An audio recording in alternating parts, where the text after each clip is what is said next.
Hey, John. How's it going? But if good, I have the ability to admit all. I realize what a great button that was. I hadn't seen that button before. I'm like, why am I doing this one by one? Hey, David, how are you? Good. How's it going? Good, good. Kate, how are you? Kate, Emma.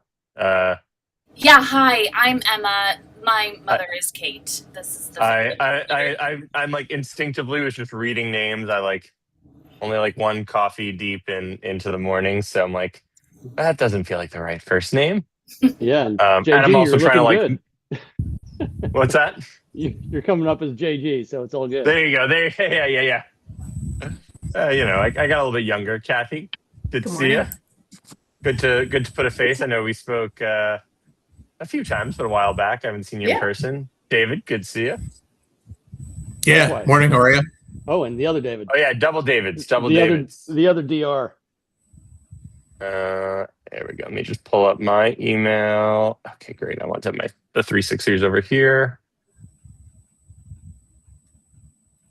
Uh, I want to double check. I think we have most of the people. Cole joining us. Cole, welcome whenever you get in. 2, 3, 4, 5, 6. What are there? 8 or 9 of you guys?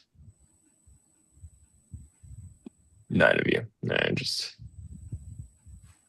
I'll keep this open for myself too in case I have to note any people who are not here. So I don't think I got any people saying they wouldn't be here. Sorry, give me 1 second. Okay, I think I got everyone else. Awesome. All right. Well, hopefully we'll give people another minute or two to join in. Cole, good to see you. Looks like Cole's a little frozen there, but yeah. All right, so let me jump in. Let me do the thing that Jeff always does. It's Saturday, August 22nd. We're here at week 4.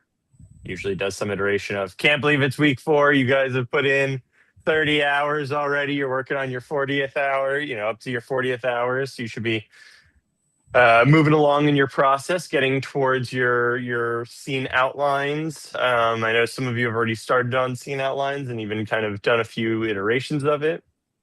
For people who are straggling a little bit, or anyone doing TV, you might be focused on like your scene, your storyline outlines, stuff like that. But you do want to start to be moving in the direction of getting into those scene storyline separated scene outlines.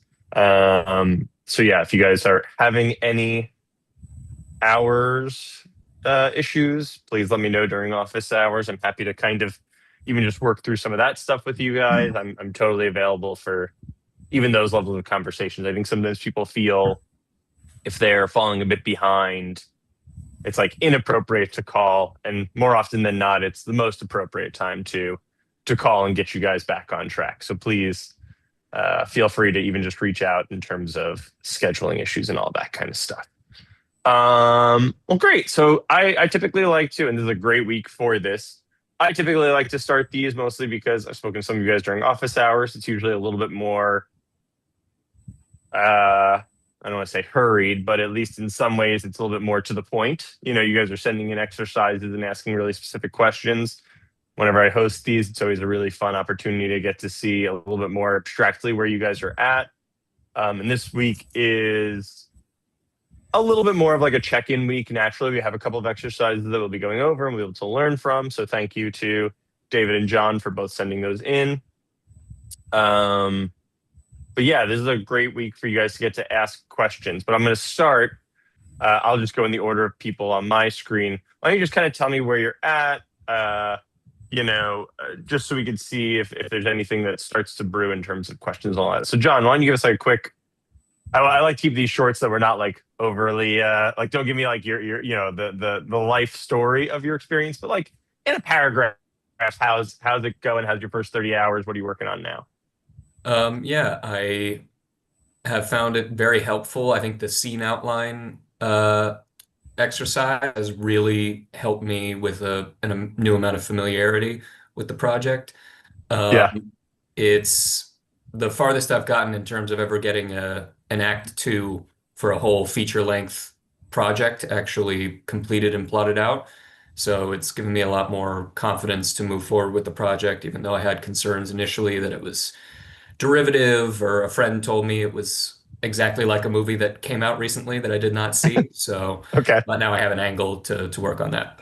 Well, great. Yeah, and I think something that I talked about with a lot of people during office hours is obviously we have to teach you guys things in a certain order because you can't like read multiple things at once.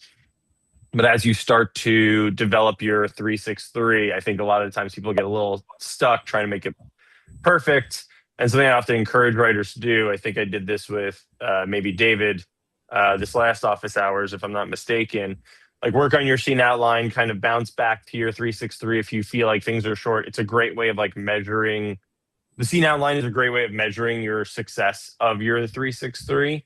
And oftentimes, if you're like, boy, I only have like 2 scenes for this sequence, it kind of gives you the information of like, I should return back to my 363, make some more specific decisions, even if it's just the decision of consolidating a couple of sequences and then finding that you have a little bit of extra space in a new sequence essentially to build out. It's not necessarily the worst problem to have, and it helps you kind of be creative. Anecdotally, I wrote a script and I was like trying to just churn through it. And I realized that like I undermined my stakes at my midpoint. And I was like, okay, I need to move those stakes over, but that now means that I have to like essentially expand my second act, like the back half of my second act, and I had to bring in like totally new material. So it was really interesting just being like, oh, I now have 30 pages that I have to essentially rewrite, and then 30 pages I have to throw away essentially. And so it's that like kind of more macro perspective that can be really important in that way.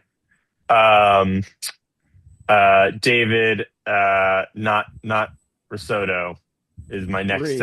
David Yeah. R. All right. Yeah, no, mine was similar. Moving from the 363 into, I guess it's no longer called the horizontal, but sort of fleshing out. Is that the scene outline? Yeah, Um, yeah. Okay. And then, as you were just talking about, for me, it was identifying. It was sort of like an accordion. You start with the 363, you start blowing it out, you recognize that you're drifting or you're refining it, so you got to go back and rework the 363, which then leads to some other ideas about timing and where things need to go and fall in your script, which Yeah. is a little frustrating at times, but just trying not to get hung up on it, or Yeah. like bummed that, oh, that doesn't work anymore. Like I may have to scrap that idea entirely and just say, F it, I'm just gonna, throw it in there, move on. So it was very useful in sort of determining the pacing and what's missing, especially when I went back and looked at like what's the dynamic interaction in each of these Yep. sequences, because it's easy to gloss over that part, which is what I was doing. And I was like, where's the dynamic come in? Yeah. So anyways, I think it's great. And I think it reminds me of something. I think I said this last time I don't remember if it was a week 4, but I was in charge of one of these meetings. And I forgot the question that was asked, but it reminded me, like, something that I love to point out is so much of your story is dictated by where your main character is along their journey of their misbehavior. And I think that feels very like thinky as a concept. So the exact example I came up with was like if you think about the movie The Godfather, because hopefully everyone's seen The Godfather at least once at this point, and you think about like Michael's character who goes through such a big arc. I mean, he like quite literally states in the beginning, he's like, I'm not my family, like this isn't who I am, but he is still loyal to like the people that he loves in his life. And I made up the example of like if Michael found out that a different head of a different family had paid a chef that was supposed to be hosting something for his family to poison them all, right? Like if you think about Michael at the beginning of that movie, he's probably going to like tell his family, he's probably going to tell his father, but he's not going to take any action on himself. He's going to like protect his family, but be kind of, it's all, the blood isn't on my hands, I'm just being protective. By the end of that movie, like if you place that same concept of who that, this thing's happening to this character, like the pinch is occurring, the ouch, the thing that he would be doing ultimately at the end of that movie is he would be cutting that chef into little bitty pieces, grinding him up, and then having the family of the guy who sent him eating that chef, right? Like he's so fundamentally changed that where you place that thing happening to him can change how he engages with that thing.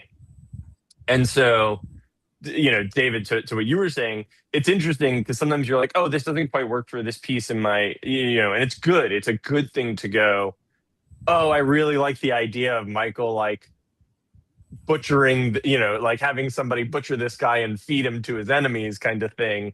But it doesn't really work where I had it initially. So you could start to think about who your character is at different parts of your story, even with the same. And it's a good like exercise fundamentally to do that, where you're like, if I took this same concept and put it in like 3 or 4 different places in my story, how differently would my character engage? And it's actually a really good way of just like conceptually asking yourself the question of like, am I having my main character change along the journey, or is my main character staying the same until essentially the 3rd act and then having some big shift, which isn't necessarily that entertaining of a story to watch? Ultimately, we want to see characters change over the course of their story. So it's good if you're able to say, in sequence 1 or 2, he would do this. In sequence 4 or 5, he'd probably be doing this. In sequence 9, he'd be doing this. In sequence 12, he would definitely do this. And you're like, great, I can see all of those things, even though you're obviously not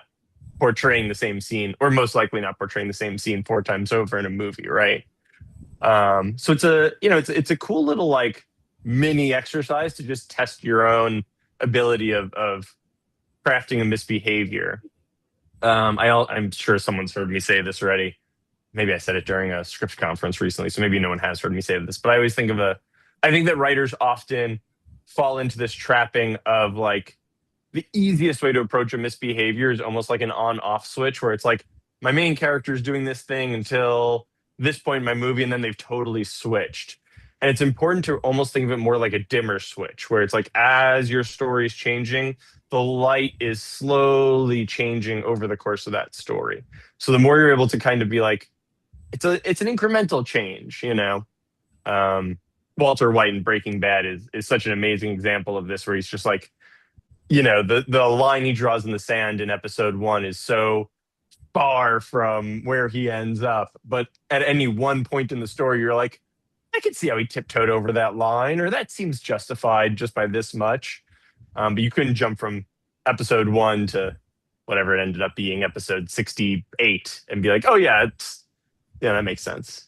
Emma, how are you doing? I know, there's been a few. I know you weren't feeling 100%. So just are you back in the swing of things? Where are you at? So I'm quite behind. But I don't have a day job, so I feel like I can catch up. Okay. And muster through it. So I have like partial completion for several exercises. Okay. But yeah, there's a lot of work for me to do, and I appreciate you saying that the best time to call is when you're behind, instead of feeling like sheepish and like embarrassed, and just utilizing the resources available to us. So that's where I'm at. Great. Well, yeah, check. I think I sent you an email yesterday. Okay, yeah.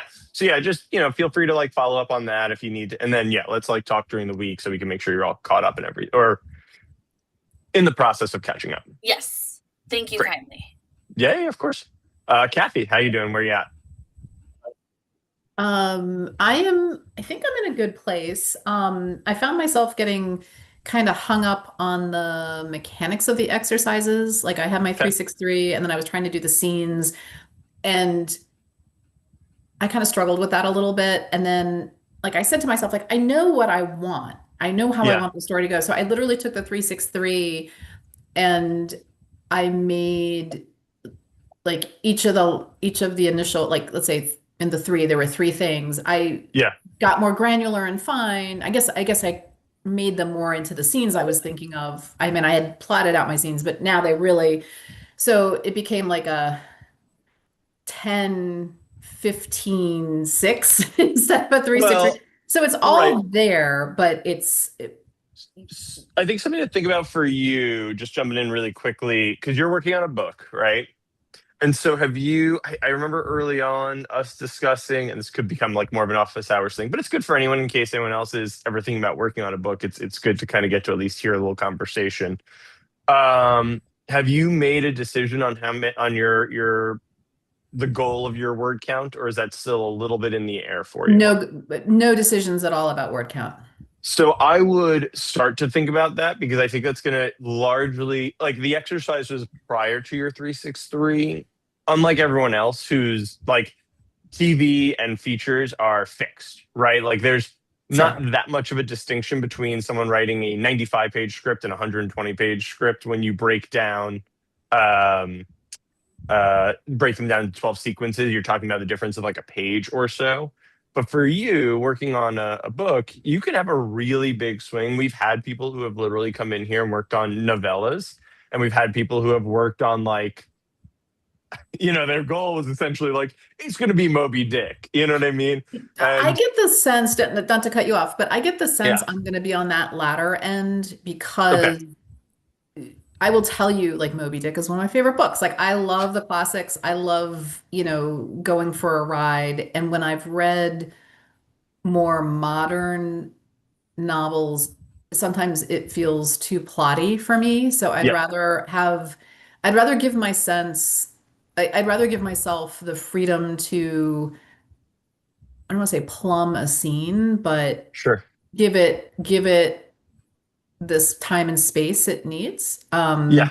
So short answer is I've never written a novel before, so I don't know. That's But totally fair. yeah, And like at least starting, it's not to say that you have to commit to that goal, but the reason why I asked is it's going to dictate how much fits into a sequence for you. Because the importance of the 363 is that you're still following a storytelling structure that's really, so if you think about the 363, it's really saying my first act is going to be about a quarter of my, or the yeah, first, we'll break them into acts just for the conversation, but it's like my first act, the thing that gets me into the story is going to take about a quarter of my story. The middle of my story is typically going to be about half my story, and then the culmination, that third act, is essentially right. So it's, you still want to make sure that your structure is fitting that structure, because the danger is if you start to go, which most writers do, they know their opening beats, they know their little gambit there, far better than they know like kind of the middle of their right. story. If you cheat the system a bit, you're going to wind up having, I think what you start to identify, of like a 15, 12, 6 or whatever, you know what I Yes, mean? And yes, so yeah, you're now falling into the trappings of not structuring your story yeah, correctly. yeah. And so that's why I would just encourage you to think about like, how are you grouping? And this is something we could talk about more. It's good for everyone to hear as a broad concept, especially if anyone's thinking about writing a novel at any point. But this is something we could talk about more during office hours, specifically if you want this week. It's just important to keep that general formatting. And the way you do that with novels is by going, all right, if I know I'm aiming for, actually, I have no idea what the word count of Moby Dick is. I feel like it's going to be way more than 70,000 words. It's kind of a long book. But if let's you 820, something like that. 820,000. Oh, no, word Uh, count. Sorry, page count. That was the yeah. Well, yeah. So novelists don't do page count just because. I mean, it's funny. My Sure, right, girlfriend right. just Okay, fair. bought the big text for her dad recently, in a book that was like 200 pages pulled into like 350. But yeah. So it's you want to be able to kind of say like it's going to be this many words, which generally dictates like this much story is going to be told. Right. So it's good to just start to break those down. And that might be a little bit of an exercise you want to do, is just look at some of the books that you love. I know it's like hard. It's hard to say like, go back and read Moby Dick with this intention, because of course that's hours and hours of And homework. Moby Dick's not a great example of because it's two books in one, but we won't go. Yeah, yeah. It's a rabbit hole. But yeah, go ahead. But my point is just to say like, even just kind of being like books and books that you kind of are trying to Mhm. mirror a little bit. if you're able to kind of hit those tentpole moments in the story of being like, oh yeah, it is this far into the book that we get to here. And then, I mean, especially with AI, you could probably cheat this and just be like, I mean, you can just do the math too, I guess. If you're like, I know that the word count of this book is X. If this is about a quarter of the book, it's this many words, this much gets told per section of words. So it's a good way of kind of approaching it. Yeah. But yeah. I think people shifted a little bit. So David Risotto, did we go over you, or you? The double Davids might also be throwing me. Why don't you give me where you're at? That's okay. Yeah. So good morning again.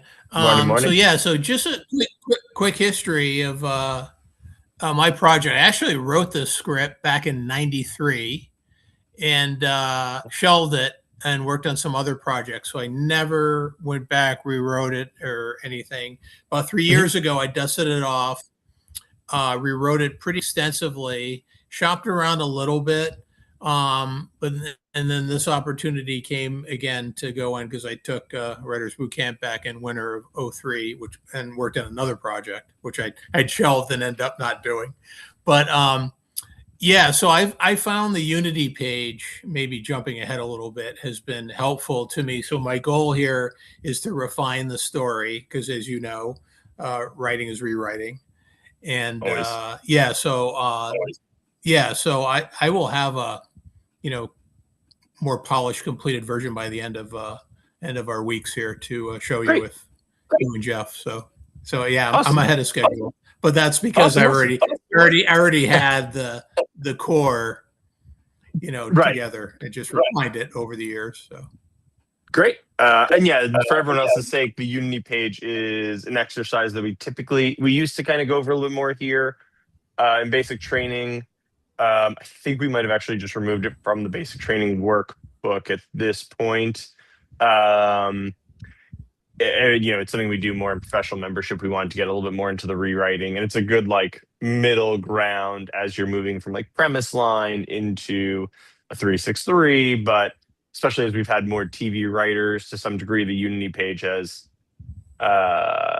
I don't want to say fallen out of fashion. It's really helpful for feature writers, but for TV writers, we found that they were kind of getting stuck doing it for every storyline, and it got a little chaotic. So we've shifted a little bit away from that. But if anyone's interested, feel free to follow up. Yeah, it's very comprehensive. It's very helpful. Yeah, it's a good like thematic exercise too. So yeah, feel free to follow up with us on that. And then Cole, wrap us up here. How's your week? What have you been up to? Yeah, so I'm definitely behind again because Okay. I had my 20 hours in for Yeah. my feature that I was writing, and then I emailed Jeff about it, and I decided like the more work I put into that story, the more I just like hated it, and I really did not Okay. want to do it anymore. And I had put in all the hours, and then I began writing, and I was like, I don't like still like even after doing all of these, coming up with the characters, their misbehaviors, all that, I still like feel like I can't speak through them, I guess, even though it was like the closest thing to me. It was like recent college graduates, exactly what I am. So I decided to switch and do an idea that I've had for a long time actually. And like, I guess I've come up with a lot of these things in my head. But Yeah. I mean, I don't feel like I'm behind. Like, I feel like I'm still even further ahead with this new story I have than I ever was, even after putting in the 20 hours on that. So I feel like I'm in a good spot here. And like, I started writing my pages and I got through like 15 in a day, just like ripping through them. And like for the first draft, like I felt like that was good. I feel like I Great. can really like I understand my characters in this a lot more, and I like their relationships with each other and each storyline. Awesome. Fantastic. I will forewarn, I think that this is an interesting double-edged sword of doing these very macro exercises. It's helpful for writers to get to see like if they have an idea, if it's working, if they need to make more decisions, if they maybe, I mean, I've had some of those where I have ideas and I'm just like, this needs to be shelved. I can't make a good decision of like what the story is, what the themes are. So like I totally agree with that sentiment. The flip side of it is, especially if you're newer to the process, if you're newer to a more top-down methodology of writing, the issue that a lot of writers tend to face is because the decision making is so top heavy and difficult, it gets very easy to throw away a project because you're like, I hate making these sorts of choices. And it's easier for me to just jump into pages and start writing. Typically, two things become an issue with that. One, writers will often overwrite a first act and then get stuck with like 40 or 50 pages of a first act of like a feature, and then be like, I don't really know what comes next. And now I'm already in my third, like I've 2 scene ideas for my second act, and I essentially am like in my third act and I'm ready to like wrap it up. And now I have like a 60-page, first act movie. And second to that is the knee jerk to fix that is to just I need to like figure out a better term for this, fill your story with like more stuff, meaning like, I don't have a way for my character to grow, but I could throw like they're having work issues. So I could throw countless numbers of work issues at my character. And then you're just filling it with like, and her manager, who's her only friend, dies randomly. And, and you're like, well, did that have anything to do with the story? Or are you just creating more generic obstacles that in theory could happen in work? And your script becomes bloated. And the issue that you run into is because you're writing these scenes, it kind of gets like lost in the trees because you're just kind of like, well, this scene, and I've had this happen. Actually, I did a script conference for a guy who was in basic training maybe like 2 or 3 times ago. Really great guy. It was funny because after week 5, typically you guys will only send me pages. And he sent me like one scene. And it was actually a really well written scene. It was like, I was like, there's not a lot for me to like give notes on. There's every character has like agendas and conflict. Like it's a good scene. And I still gave my forewarning of like, just because it's a good scene doesn't necessarily mean it like should be in your script because I don't know how it fits in with the rest of the stuff, And what was funny was I wound up reading a script, and I don't do script comments for everyone, but every once in a while I'll get assigned one. And I read the script, and like not only was it the best scene, but it also didn't fit his story in any meaningful way.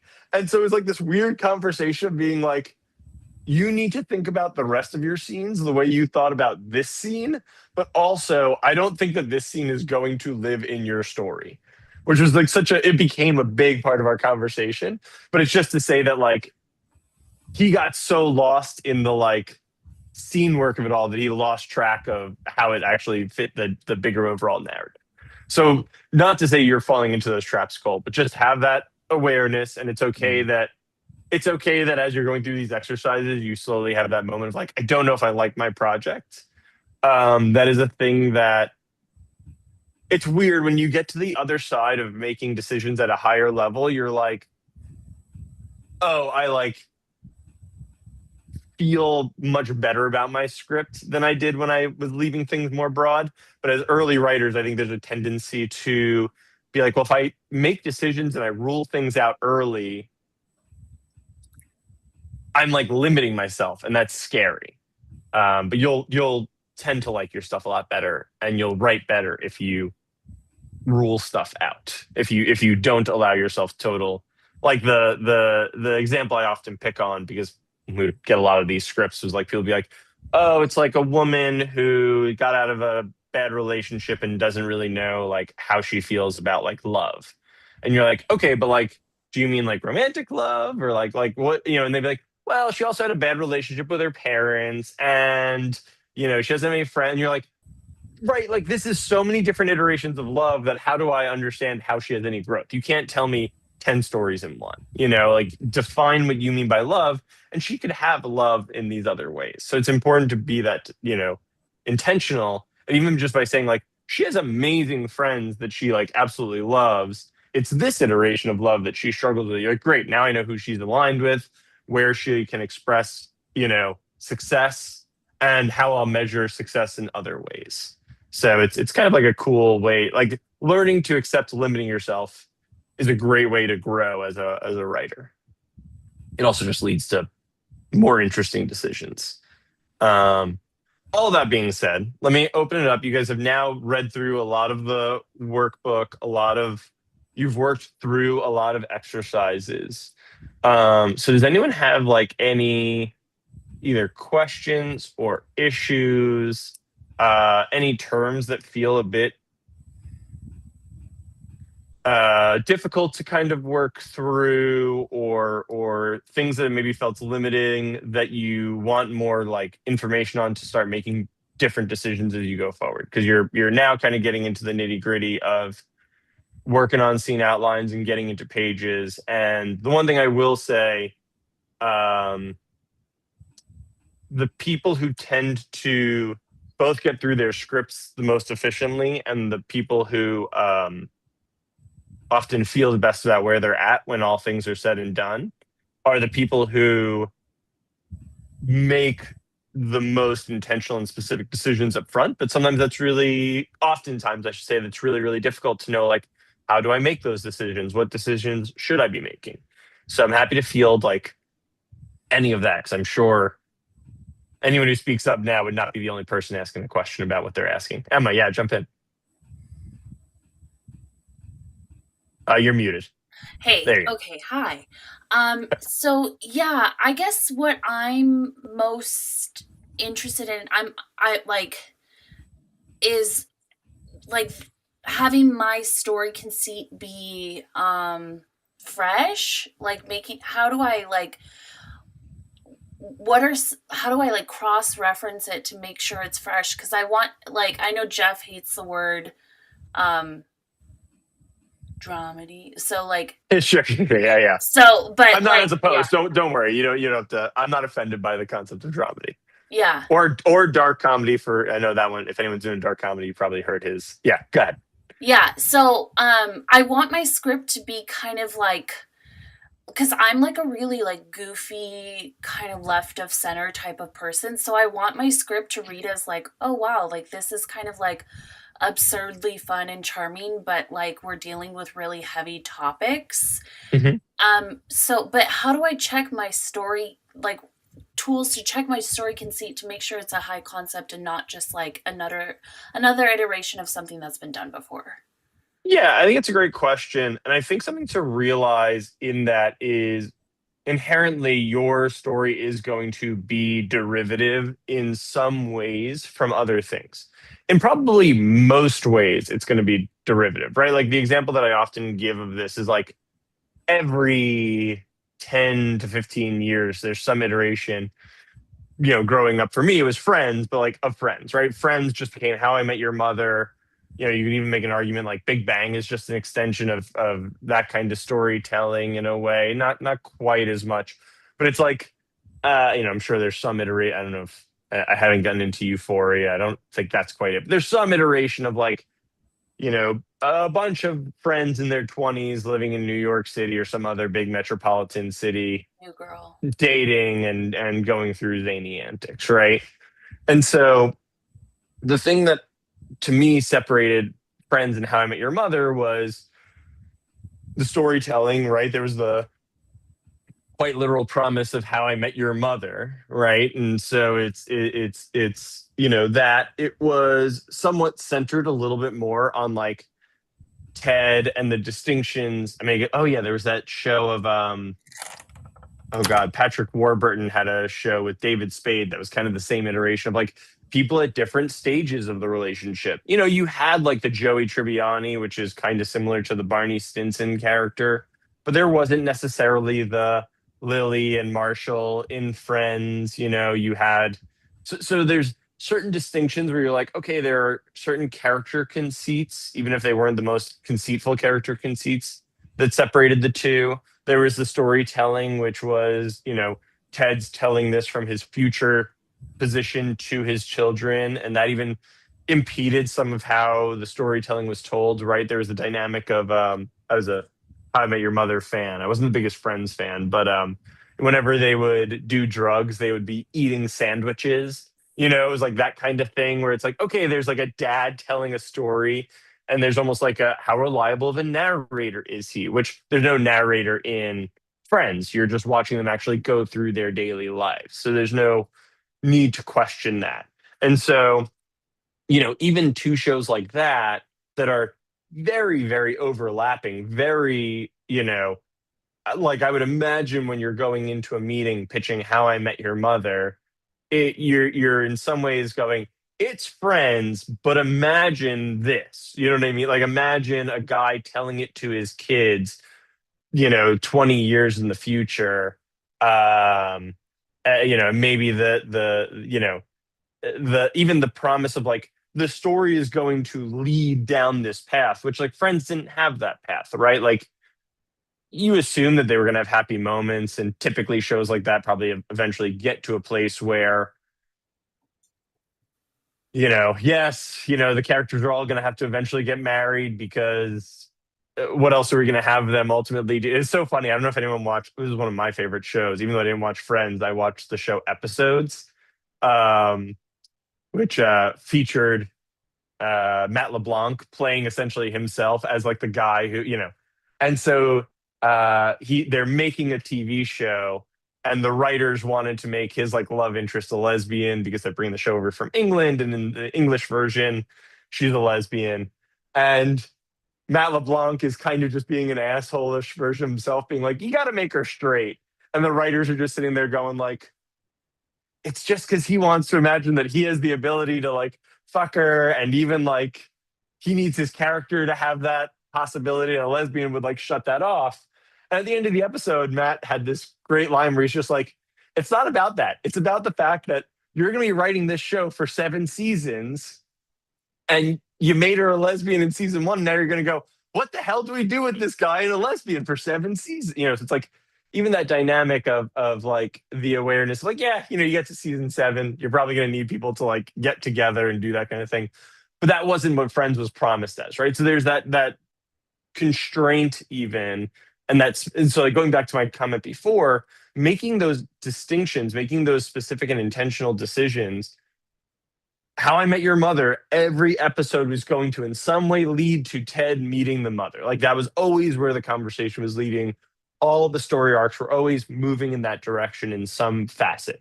That was not the promise of Friends, right? And so that's the distinction between those two very otherwise basically the same TV shows, right? So you want to be able to kind of point to that thing, and it's like, I think sometimes the issue that writers run into is they almost feel too big of a need to be different. And we get writers who will be like, oh, there's nothing like my show or my movie. And you start to go, I don't know. If you can't identify any similarities to anything else that's ever been made, I know you're thinking that's a positive. When I hear that, I go, it's almost definitely a negative. Like the idea that no one else has done anything like anything you're doing is one of two things. You're either not knowledgeable about what's come before you, or you're probably doing something wrong, right? There's been enough writers doing enough things, we're essentially the monkeys who can accidentally type out Shakespeare at this point. You know what I mean? So, there's some similarity, even if you look at something like The Sopranos that really fundamentally changed TV. TV wasn't as dark as The Sopranos were, that we didn't get into that kind of thing.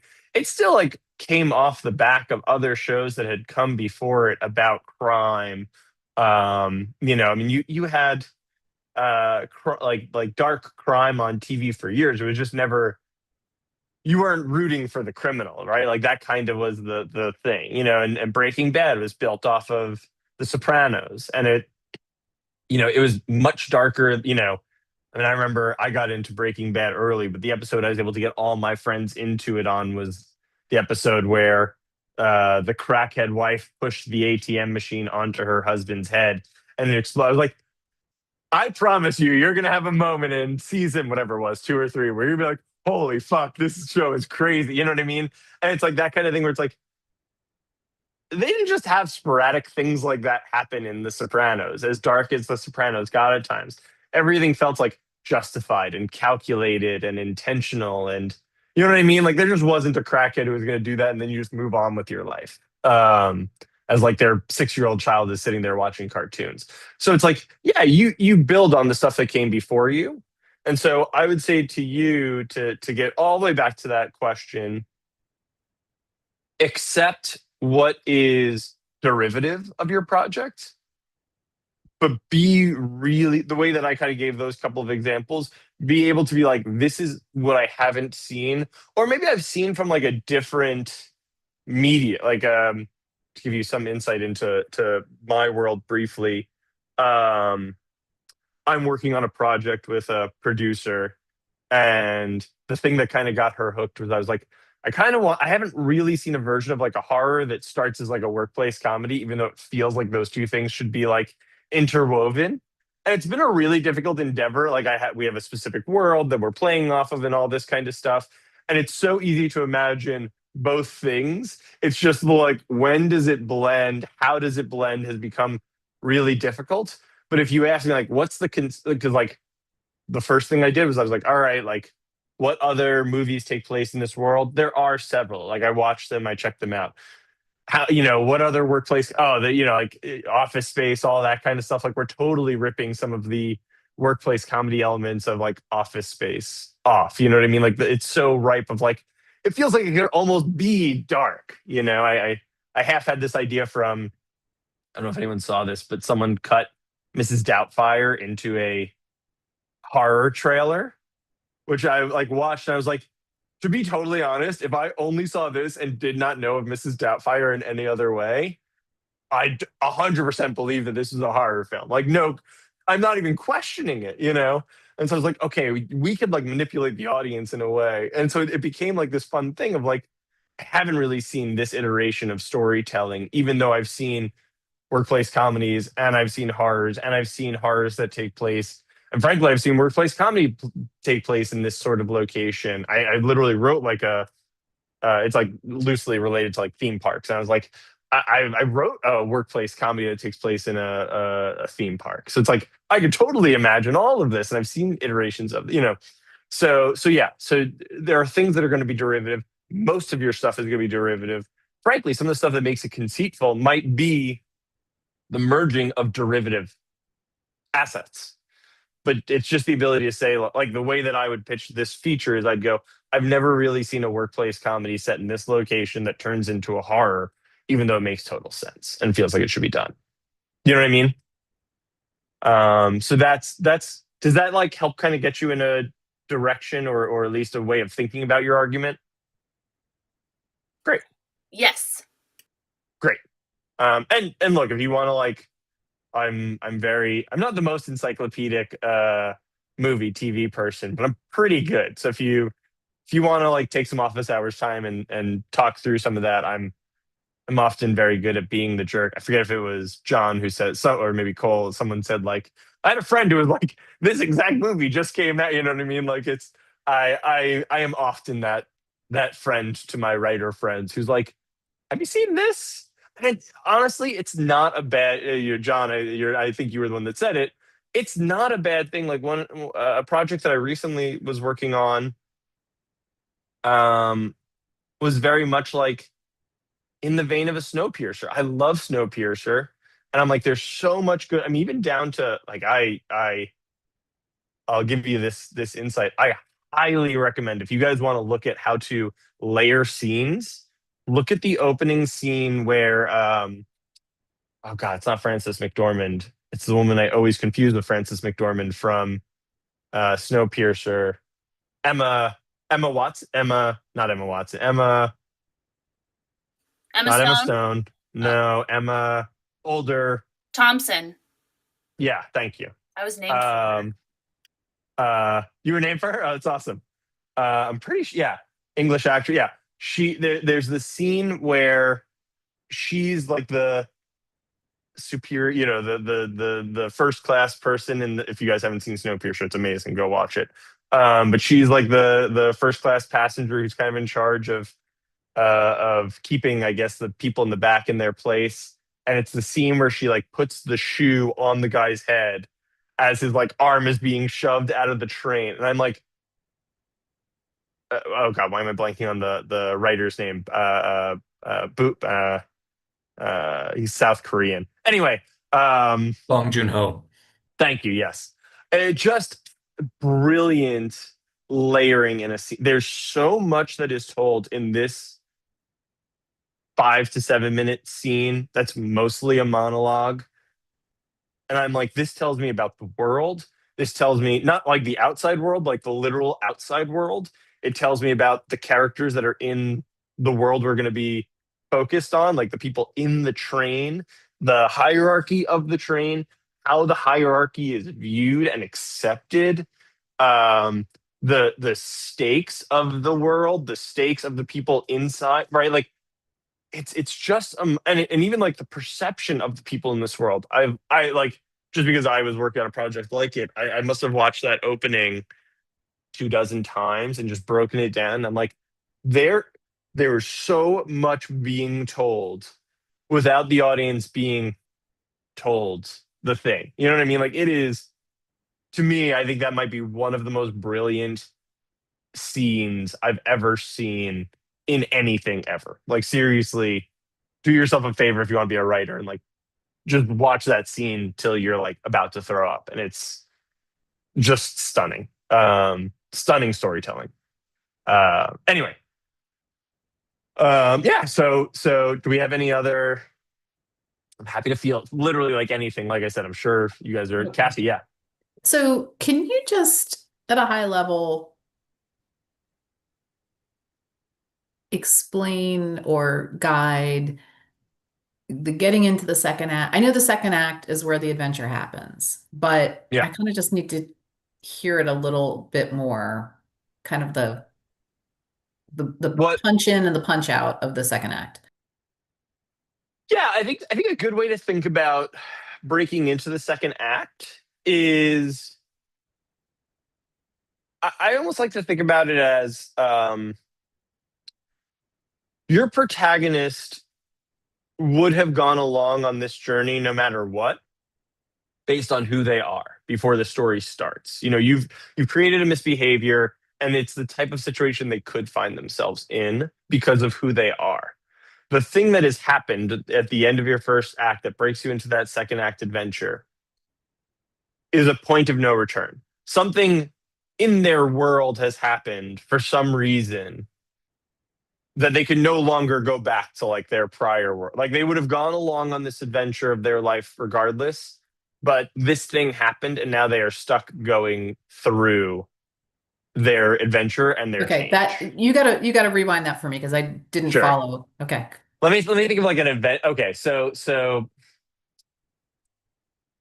I like to pick on Shawshank Redemption mostly because I think, like anyone who was around in the 90s and got stuck watching it way too many times on Turner. I don't know if you guys know the history of Shawshank Redemption. It was not a popular movie, and then Ted Turner bought the rights to it and just played it ad nauseum on, and that's why we all like know it and love it today. It was like not a successful movie by most measures, which I just think is always funny. But now we all know it really well. So I think like I always like to break it down because I think Andy's actually a really easy character to break down. He is somebody who only cares about people who can do things for him. Frank Darabont was not shy about quite literally spelling out this movie. I love this movie, but it's funny, like if you watch it with like a let me break this movie down kind of thing, you're like, this was like very lazy and very easy. Like, this feels almost paint by numbers in a way. I mean, you literally have the judge being like, you strike me as a particularly cold and remorseless man. The first line of Red literally narrates, you know, he hadn't spoken to anybody, and I was the first person he speaks to. And Andy's literal first line to him is, I heard you're a man who knows how to get things. He has no interest in being friends with Red. He has no interest in, any of that. He just wants the rock hammer. You know what I mean? And so, it's the kind of thing where Andy would have gone through his entire life with his misbehavior of just using people as needed to fulfill his life, right? I mean, he even, like, again, it's very like on the nose. When he gets the beers for all the guys on the roof and he's like, nearly thrown off that moment, right? Red literally says, like, some people think he did it to curry favor with the guards. Others, to make friends with the the fellow inmates. Me, I think he just did it because he wanted to feel normal for a minute, right? Which is probably the truth. He sits away from everybody. He did it for himself. He's incredibly selfish in this moment. He wants to feel normal, right? And so it's the kind of thing where Andy would not have changed. Now, I would argue the second act kind of kicks in pretty darn quickly. Like once he's kind of in prison, he's kind of just in his second act. It becomes a pretty long second act adventure. I think you maybe make an argument that the second act is actually where he's like almost thrown off the building, and really he's now put in this position of opportunity to change the prison. So there's maybe like, that's probably the true second act. And in some ways, I guess maybe that is, for the example here, the best iteration of a second, where the second act is. Once he's thrown into the position of being able to change the prison, and he has the misbehavior of wanting to do this thing selfishly, right? He's now going to take advantage of the opportunity. Now he grows along the way. He becomes friends with these people. He sees Tommy get killed. And again, it's a selfish moment, right? He reverts a bit because he thought he was going to get out of prison. And that's why he is probably hit so hard by Tommy. But even the nature of like building up that library and getting people educated, that's a selfish act. He wants to be around smarter people. We have this moment, and it's a really brilliant, subtle set piece.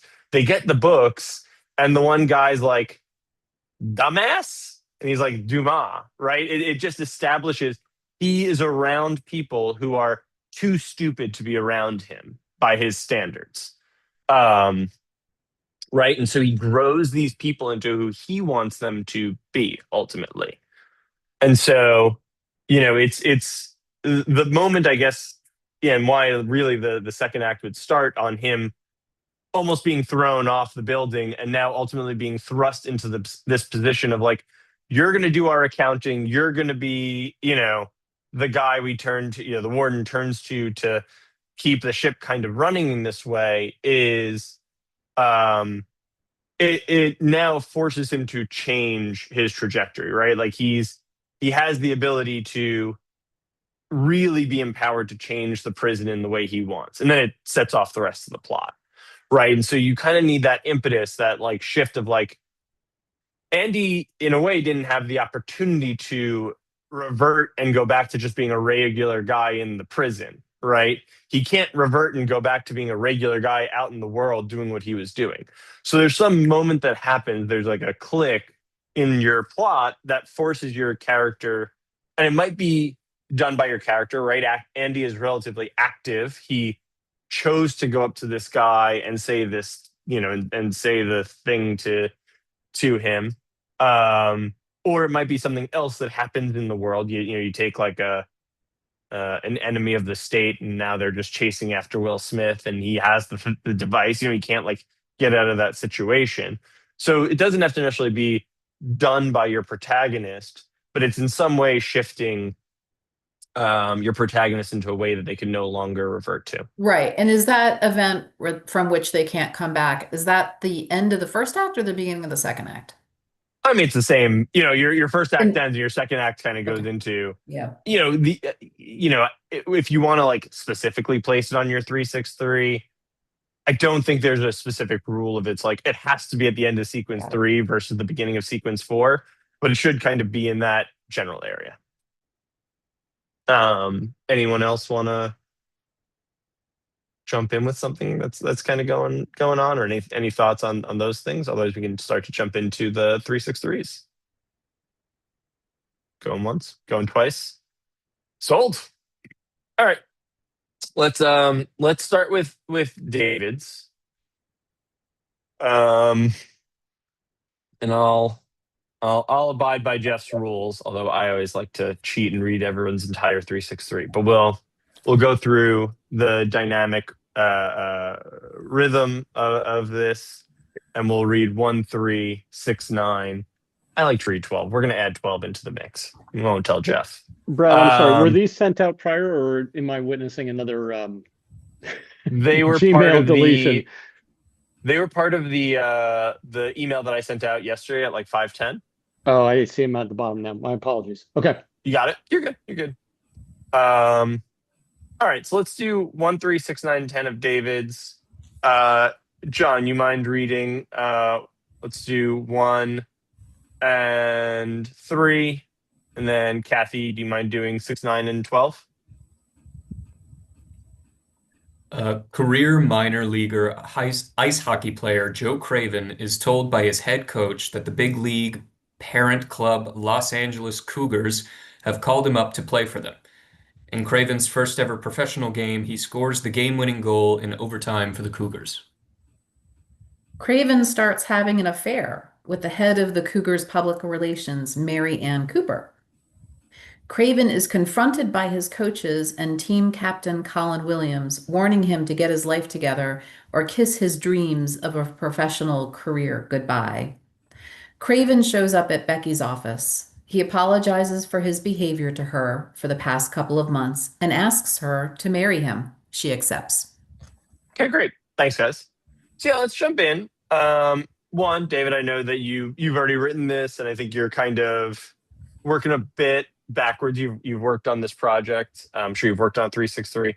So I'll give a couple of thoughts. I think okay, so a few things that I think is maybe going to be a little bit more for like the class as a whole. Although David, feel free to kind of Sure. think about this a bit, because let's pretend like we're attacking this as though it's a draft of this to get to the script as compared to for the sake of everyone. Sure. So a couple of things that stand out to me that I would identify for you guys as some potential red flags, because this is a little bit of a more macro exercise.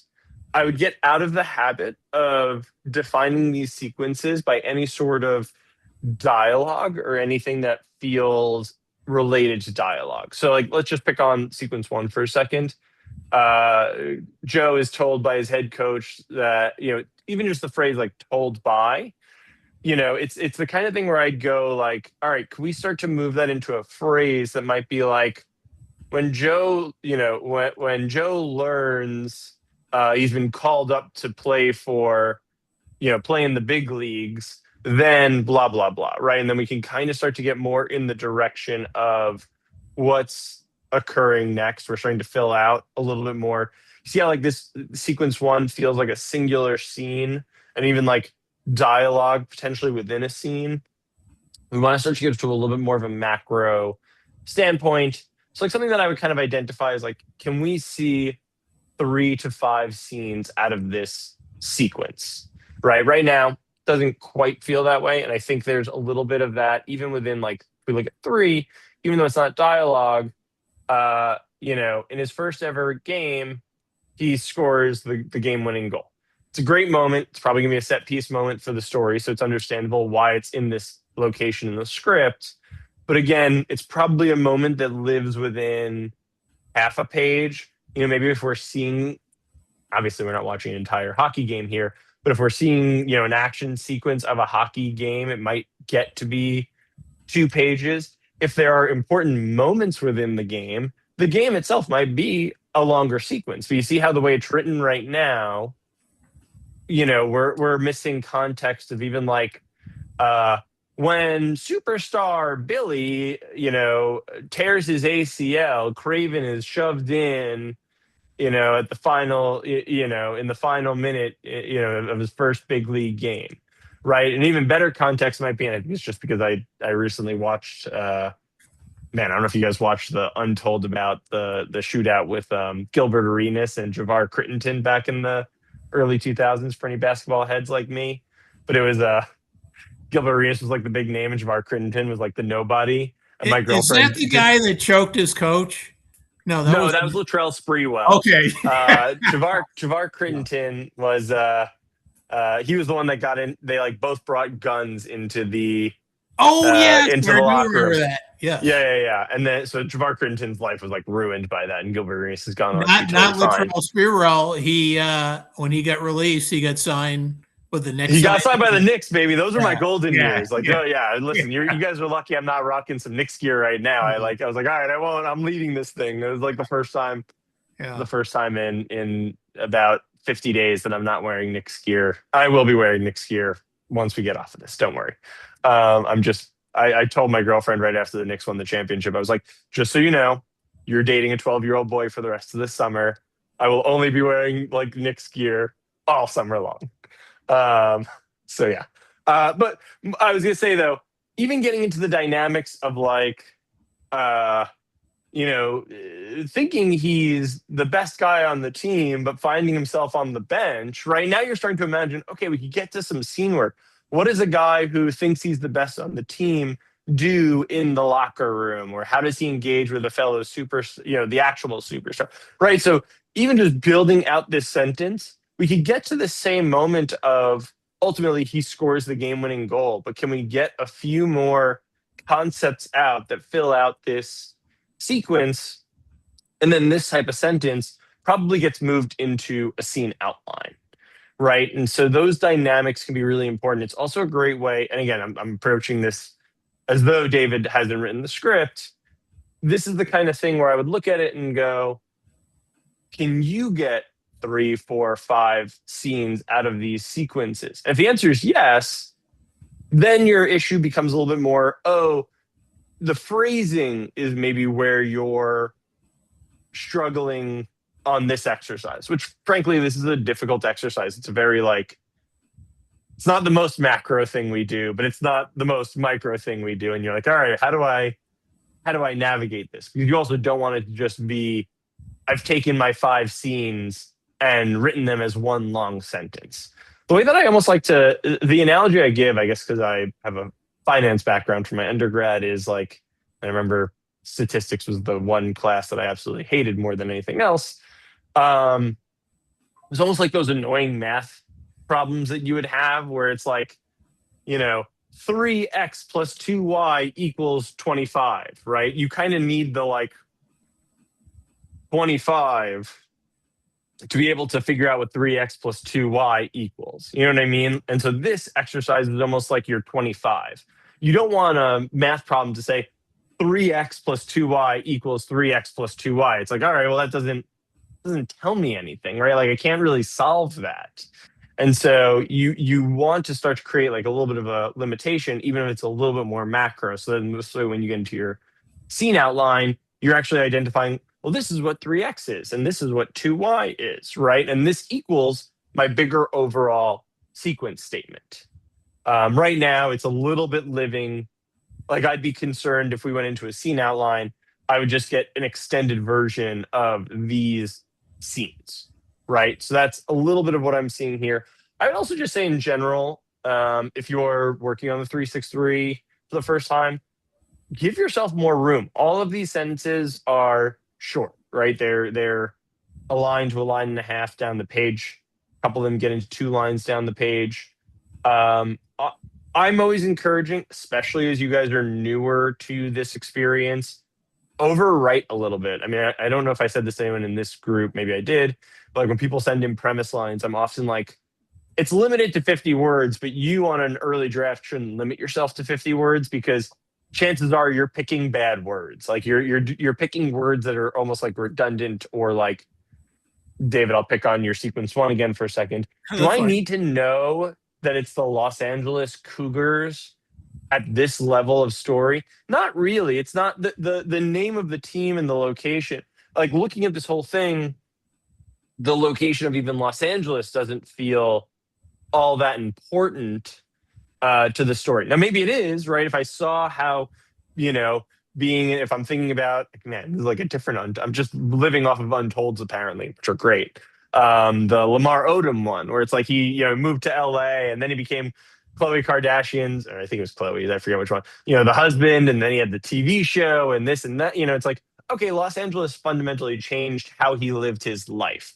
So if David was like, well, it's important that he's in LA because these things happen, great, right? Then maybe we do need to establish that it's in Los Angeles in this sense. I still would argue, I don't know how important the team name is, even though you use it a couple of times here, right? But then we get into sequence 2, I'll cheat a little bit. Craven attends his first big league practice with the Cougars, and I would go, well, obviously, right? Like you told me that's the team he's going to. So even just those 3 words of with the Cougars are essentially a waste in this sentence. Okay. So that's why I always say, like, you guys can overwrite these sentences a little bit, you're probably wasting some of those words, right? So if this was meant to be, if a sequence statement can be 40, 50 words, if you're wasting 10 of those, 40 words, that's a quarter of your sentence that I can essentially give you and then fill me in with more important information than with the Cougars, which I already inherently know. You know what I mean? Because even like, and is picked on by his new team. Even though we didn't read two, I'll pick on it a little bit. And is picked on by his new teammates. I go, that's actually the part of this sentence I'm most interested in. One, I don't necessarily need to know exactly how he's being picked on, but maybe it's interesting to start to imagine it so that we can get into the world a little bit better. Is he picked on? You say like due to his rookie status. Okay. I know there's sometimes like rookie hazing stuff that seems to happen, like grab my bags, pay for the first meal. I don't necessarily need a laundry list of those things, but even if you were like, he's picked up, like I know Michael Jordan was famous for this. He would like gamble with the kids on the rookie scale contracts. And meanwhile, they don't have the money to keep up with Michael Jordan. And so he's essentially bankrupting his teammates like an asshole. You know what I mean? Don't tell Jeff I said that. He'd probably kill me if you wouldn't hear from me again if he heard me say that Michael Jordan was an asshole. But like it's historically, kind of, so it's like that kind of thing where it's like, well, I don't necessarily need to know exactly how someone is financially picked on, but even that specificity starts to give me an idea of like, all right, he's not necessarily carrying bags, but he's probably put in these weird financial situations.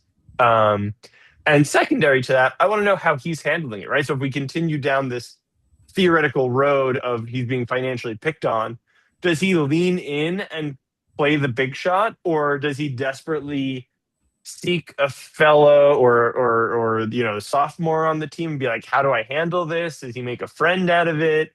Does he is he the kind of guy who, when the bill comes in at $1,000 is like, fuck it, get me a bottle of Dom Perignon, let's bring this thing up to 2,000. You know what I mean? Like, who is he is the most important thing that I'm going to learn from that phrase of being picked on, right? So like you can extend that sentence and tell me a lot, but also even if the sentence was extended, I'd go, you have a few other, even just like Craven attends his first big league, Craven at practice. Like, is it that important that I know it's his first? He's being picked on for his rookie status. I would imagine that's going to continue through some iteration of his rookie season, right? Like, you don't, maybe in your story it's different, but I'm imagining like you're probably getting picked on for being a rookie for a while as compared to just like, it's his first day, let's pick on him. And then like by day 2, they're like, all right, you're in, you're a veteran, unless he did something to overcome that, in which case I want to start to see that in this sentence, right?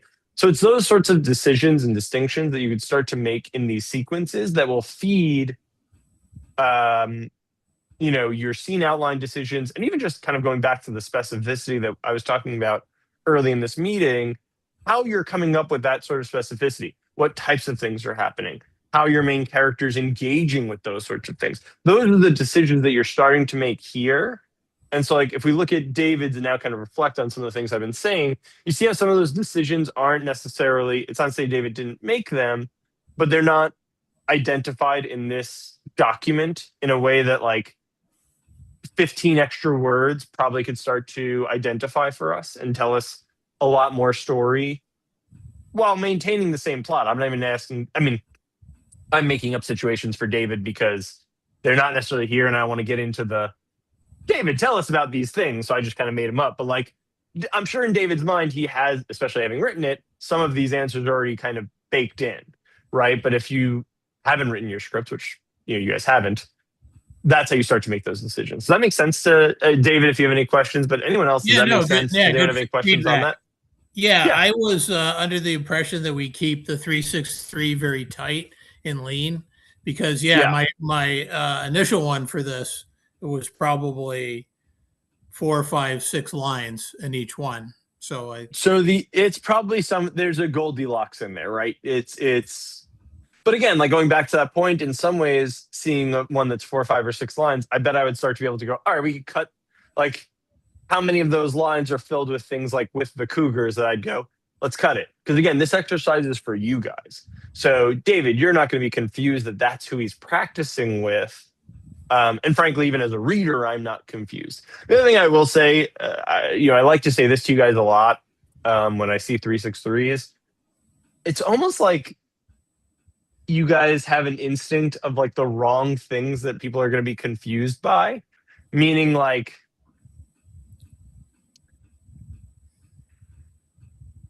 let's see if I can pick one up here. If not, maybe I'll find one in John's.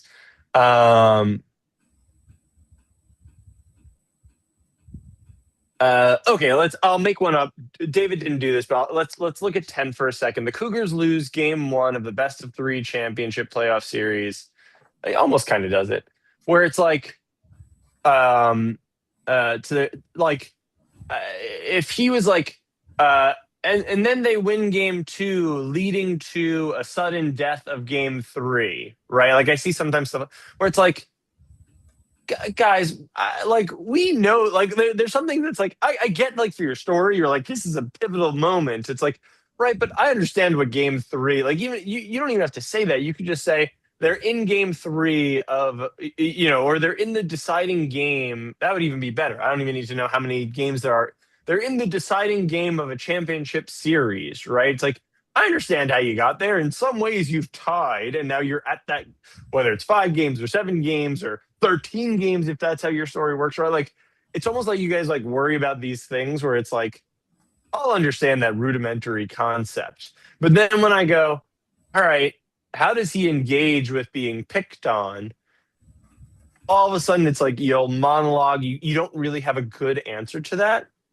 And it's like, spend time making that. You should be able to tell me in like a single sentence. I know I made some up for David, like how he engages, or at least like a philosophy or concept of how he would engage with being picked on. It shouldn't be the kind of thing where you have to be like, well, when they tell him to pick up the bags, he's kind of upset about it, but he does it anyway because he does want to be a part of the team. But that's what I get. And I'm like, you haven't made a decision yet. And it's going to show up in your writing. I want you to be like, he's fucking pissed and he's going to make sure that it's the superstar who's picking up his bag by the end of the season, right? It's like, okay, great. I know who that guy is. You know who that guy is. You're going to put him in situations where he is not going to be compromising, even if he had to compromise for this sake for some reason, right? Like it's that kind of decision making that's really important for you guys to get in the habit of.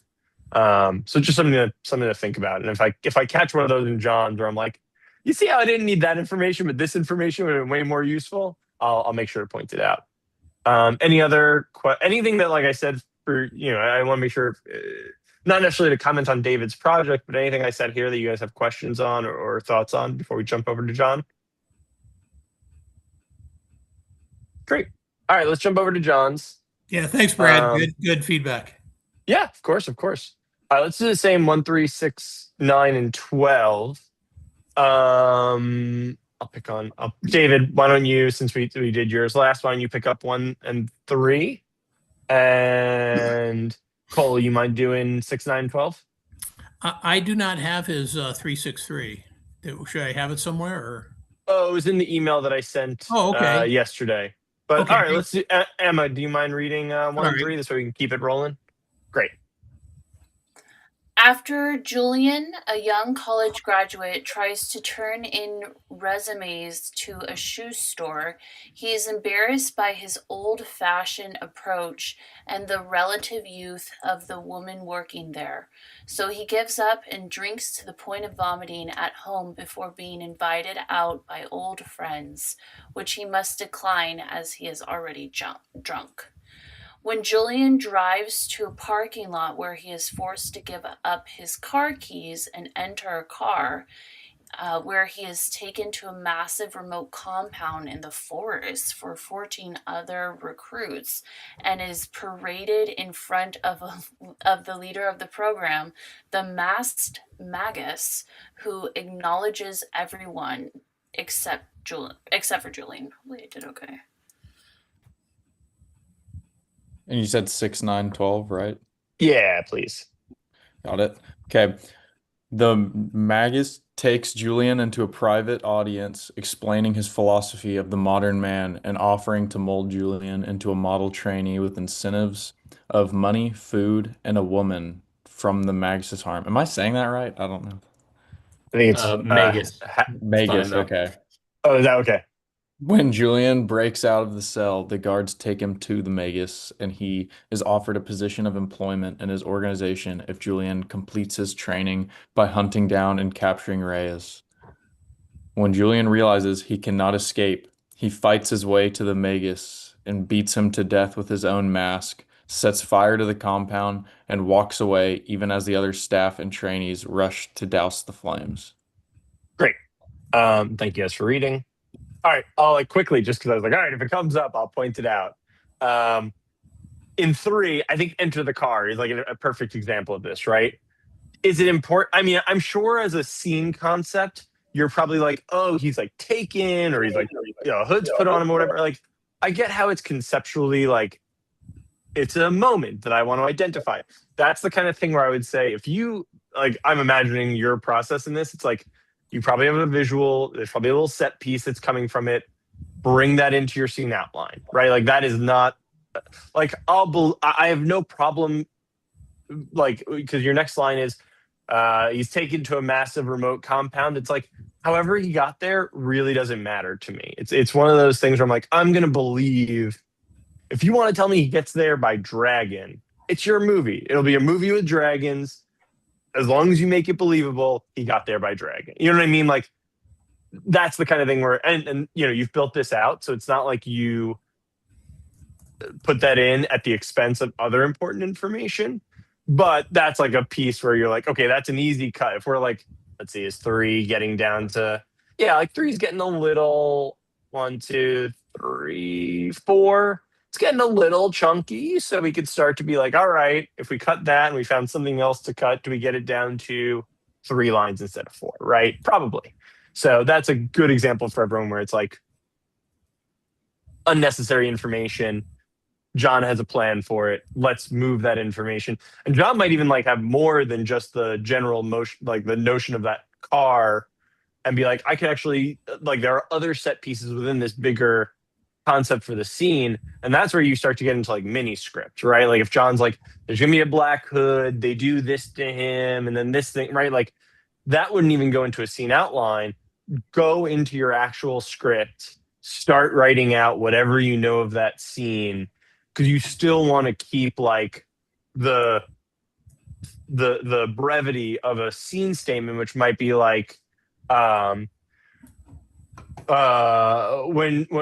Julian is unknowingly grabbed, he fights his way, he tries to fight his way out of it but loses and is thrown into a car, right? Like that would be the scene. Like I don't even necessarily need the hood and whatever else is happening in that level of stuff, right? So I can see where John's going with it. I can see why it's here, but we don't need it at this level. Does that make sense? Yeah, absolutely. Cool. All right. Otherwise, let's jump into this. Yeah, I think you're doing a great job. I think that we're getting into some detail. I like that you're keeping a young college graduate thin, right? Like it's something that we kind of need to know for the concept of the story, but you're not overinflating it. We don't know where he graduated or how he graduated in relation to his class, although maybe those things are important. And maybe there is a degree where we get rid of like even the word young, it's like, well, he's a college graduate. And maybe your argument is like, I want to make sure that it's established that he's not like a 68-year-old college graduate who's like, but turns his resume into shoe stores. It's like, I'm following along on the story. If I'm cutting, again, this is an exercise for you. This is actually another good example of the same thing, right? I'd probably cut young, even if John and I got on the phone during office hours and I was like, all right, well, like, how old is he? John would be like, oh, he's like 23, right? Like the conversation's over. John's not going to be sitting there explaining like, well, you see, he just recently graduated. Like he would just tell me an age and we'd move. I'd go, got it. Like we're moving on. Right. Versus like I like, even though it's maybe a little over explained, I like the embarrassed by his old-fashioned approach, I'm already starting to imagine how he's engaging. Like I'm already seeing like his dad kind of being like, you got to go in there, you shake the manager's hand, and you tell him, boy, howdy, this is why you got to hire me. Like that kind of thing where it's like, that's not how things are done anymore. But truly, I'm on this journey without necessarily being overly explained the scenes. So it's a good level of that thing, right? And maybe that's not what John has in mind, but it's already kind of painting a little bit of a picture. So I really like that. And we get into like the relative youth of the women working there. I start to go, I don't know how that's necessarily serving what ultimately seems to be happening in this story. So maybe that's a little bit of fat. But maybe it seems like he gets into this like alpha E men's group. So maybe like the women kind of mocking him. But even that, it's like even the drinking, and I'm not trying to like rewrite your story for you, but it's interesting that you've already jumped to, so he gives up. And I'm like, I'd be almost more curious. That's like the outcome of this. And again, that can almost be cut in a way where it's like, if I knew how he engaged with the women, the giving up might be inherent, even just by moving into secret. Like the fact that we never see him return to this location also makes it kind of inherent, right? Like he doesn't start this job, so he's kind of given up in some way, regardless, whether it's intentional or by the nature of the situation. So just getting a little bit more into the interaction, which you're already doing. So I might go, right. Is the way that he's engaging with the women just tied in to the old-fashioned approach? And then maybe we're like embarrassed by his old-fashioned approach, and even more so by the young women who mock him, right? I'm like, okay, now we're just kind of painting multiple scenes within the same confines. But yeah, overall, and again, this isn't an exercise in perfection. Generally doing a pretty good job, especially in these first few. Now let's jump down to, I kind of want to talk about some of this second act stuff where I think you're falling a little bit into some potential trouble. Let's look at 6 again. The Magus takes Julian into his private audience, explaining his philosophy. Already a word like explaining, I kind of hate to see. Talks to, explains, tells, all those words imply a degree of lack of action, right? Because inherent to your story is people talking. There are very few movies that don't. I mean, there was like that one during the pandemic, I think, that was like a guy just in his own home and it was a solo project. But generally speaking, people are going to be talking and explaining, et cetera, et cetera. I go, let's suppose that, and then go, well, what is Julian doing about it, right? Because we read the rest of the sentence, modern man, and offers to mold Julian into a model trainee with incentives to blah, blah, blah, right? And I go, I have no idea what Julian is doing in this scene other than sitting and listening. It might be interesting to him, right? I would assume so, because it seems like the rest of your 363 takes place in this location, so it's at least mildly interesting to him. But considering this is supposed to take up somewhere between 8 and 10 pages of your story, you have your protagonist just sitting and listening to a person, right?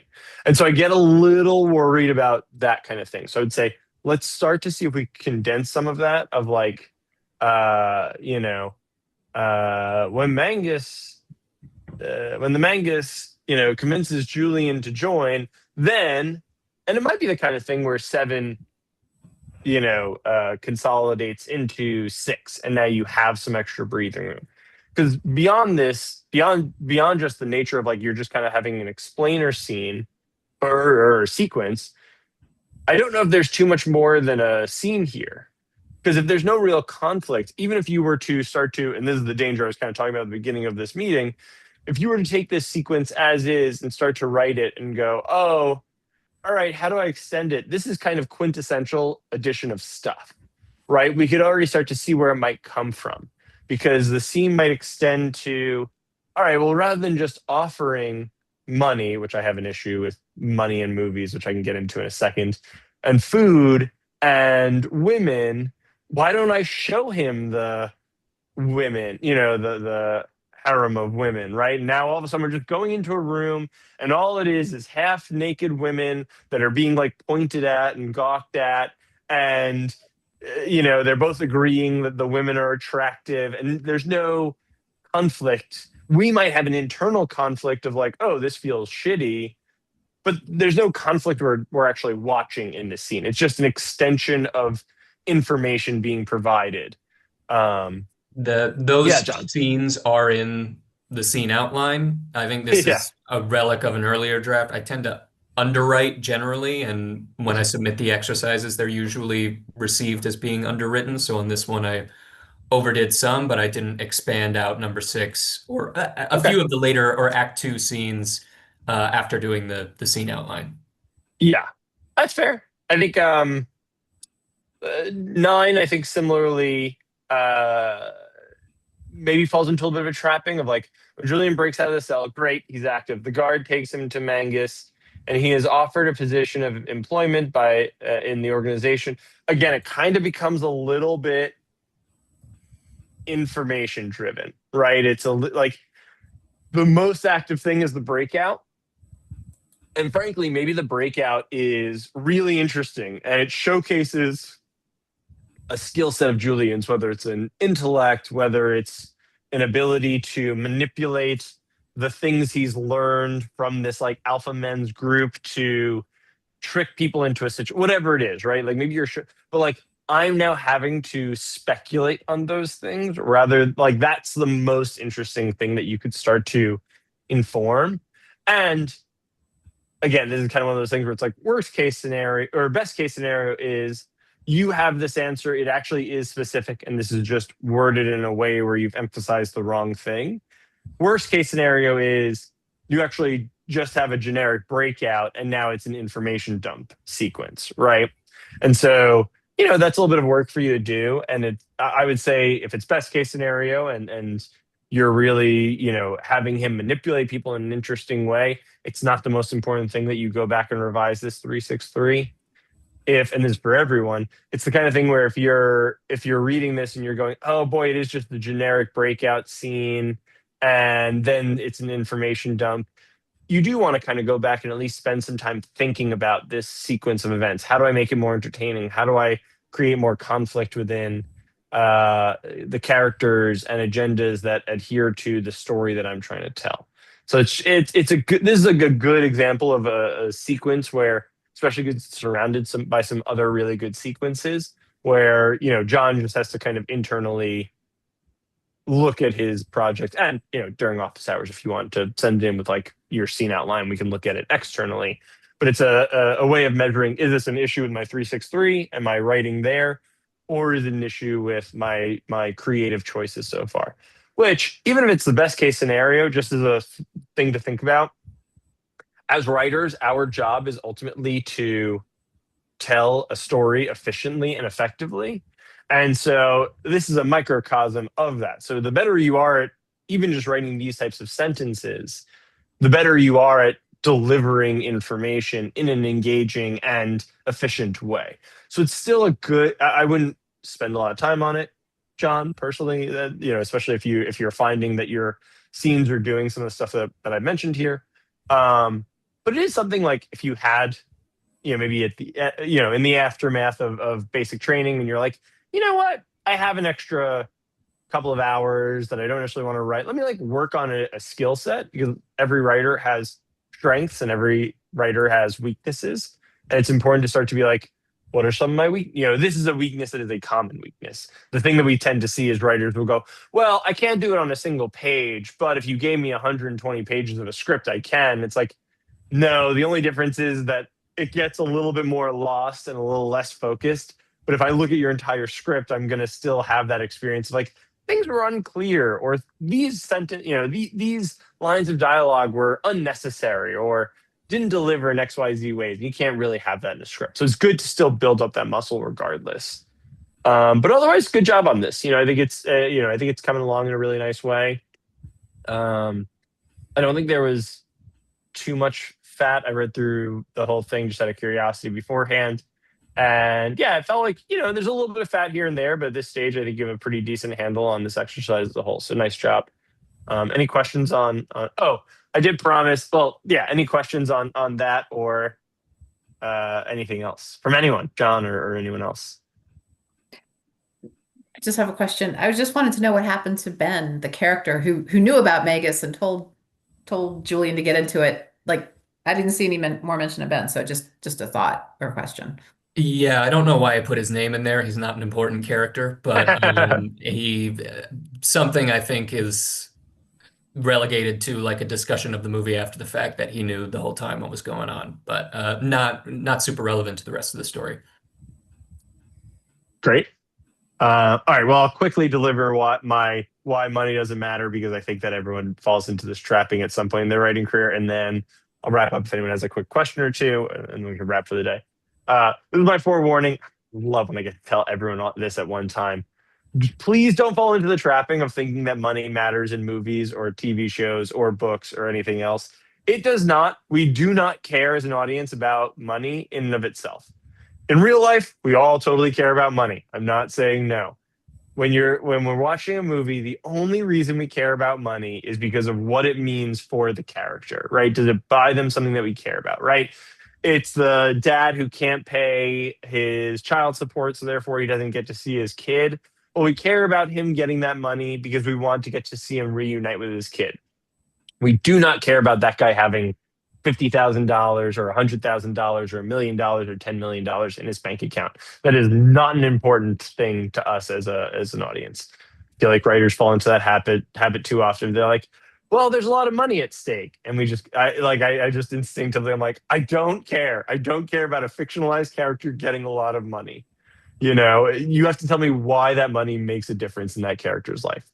I don't think that either of you did that necessarily. It just was one of those things like when I saw that come up in 6, and I know you're using it kind of as like a anecdotal detail of like, I could provide you money, right? Like it's a thing that is promised by the antagonist in this way. So you're doing fine. It's just one of those things like I often see writers go down the rabbit hole of like, they're just chasing money. And I'm like, I don't even, at the end of the movie, they get it or they don't get it. And I'm like, I don't care about the money itself. Like if they get it, who cares? Now if they get it and they learn something along the way, great. But it's, the perfect example of this is Dodgeball, where, Vince Vaughn's chasing the money because he wants to keep the gym open. If the gym was not about to close, we would not care about that money.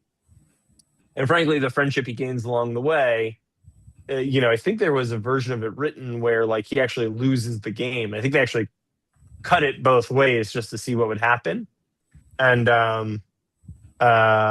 it worked. Like if you think about that movie, it would totally work with him not winning the money. It wouldn't feel as gratifying because it's like a comedy and it's light and all that kind of stuff. But yeah, it would totally work even without him getting the money at the end, because he learned to make friends with the lovable losers, and he learned not to care about being the cool guy. You know what I mean? So that's my writerly life advice. There are very few rules to writing. This would be on the list of rules. You can have money be a part of your script, but don't have it be the main thing. Okay, well, as we're wrapping up here, any questions, even if it's just like, what should I be doing for this week? Any questions at all for people?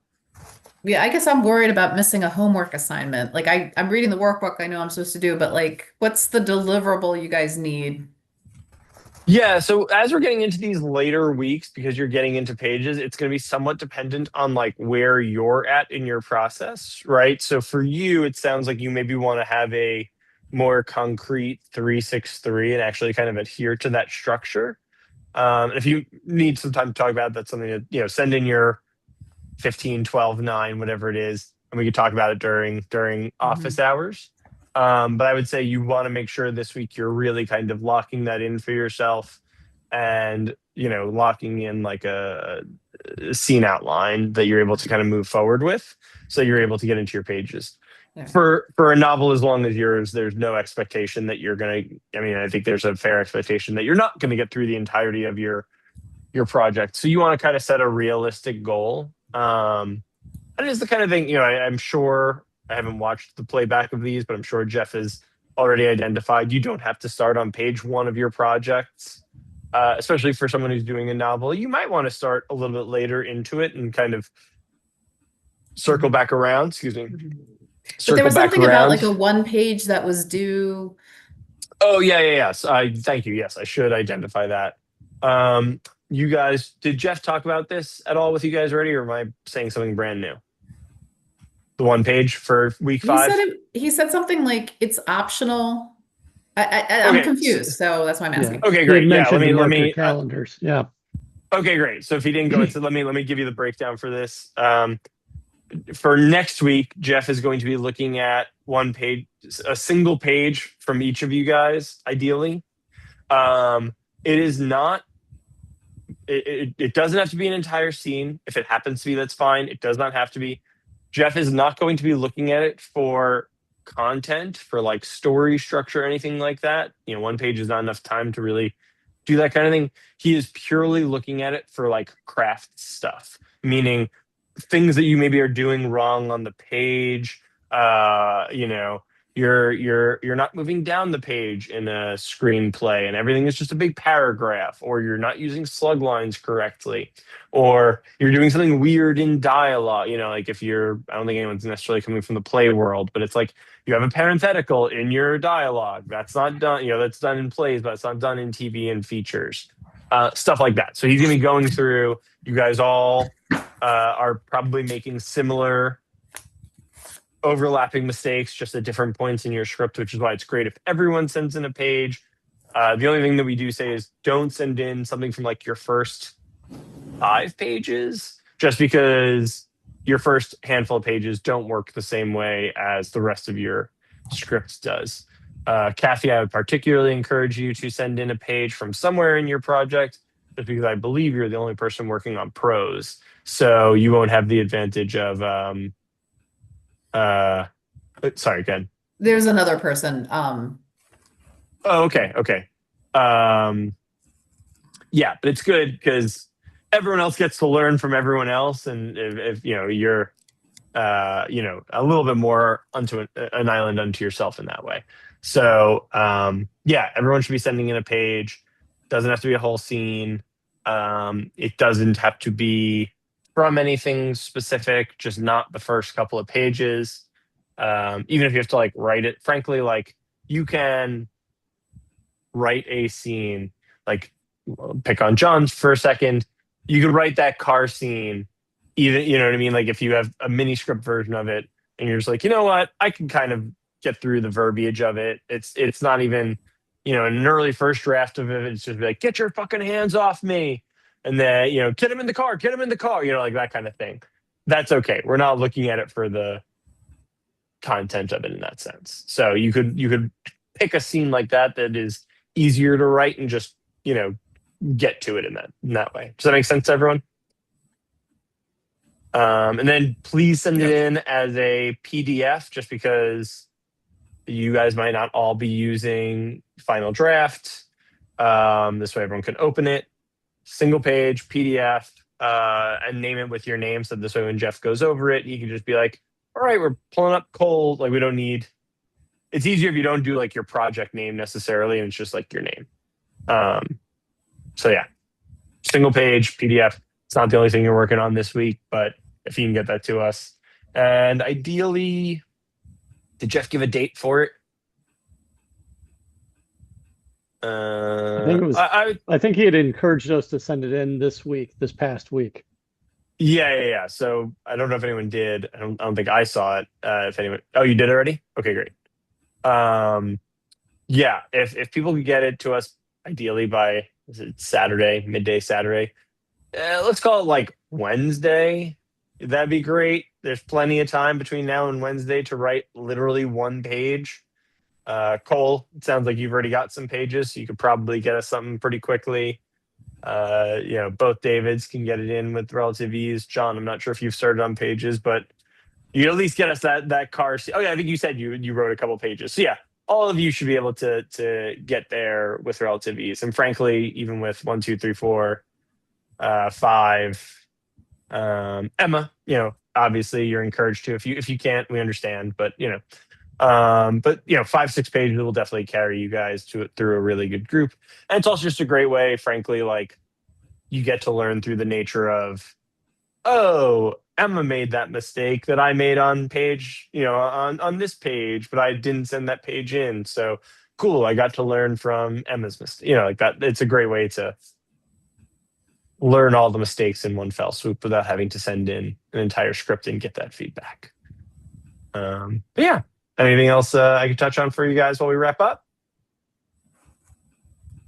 Awesome. All right, well, keep being productive. It was Snowpiercer. Also, I think that was Tilda Swinton, not Emma Thompson. Damn it. I confused them. Yeah. All right, there you go. They're both British though, right? I'm not like crazy. Yes. Yeah, for sure. Okay, all right.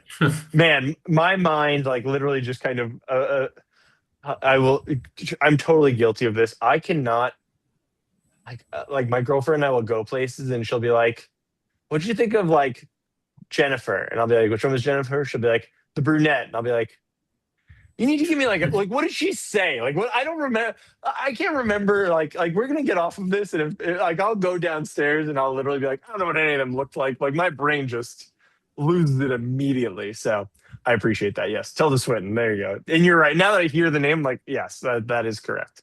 Emma, yeah. Could I quickly pick your brain? I don't know if you still have time or if everybody else. Yeah. Go for it. Well, is it a communal thing or is this more of It's a more like project specific. All right. Let me do this. If you guys want to take off, feel free. Unless Emma like would object. If you want to stay in and like listen to a conversation, you're more than welcome to. How's that? Thank you. I'll see you all next week. Bye, y'all. Take care, guys. Go ahead, Emma. What's going on? Okay, so I am just going to like kind of work like a fiend to catch up. Sure.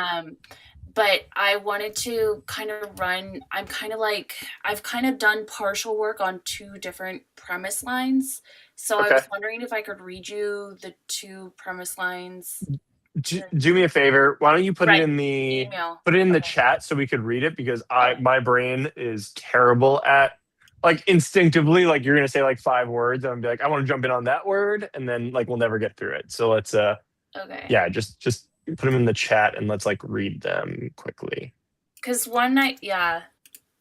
And then before we read it, just tell me like what got them both.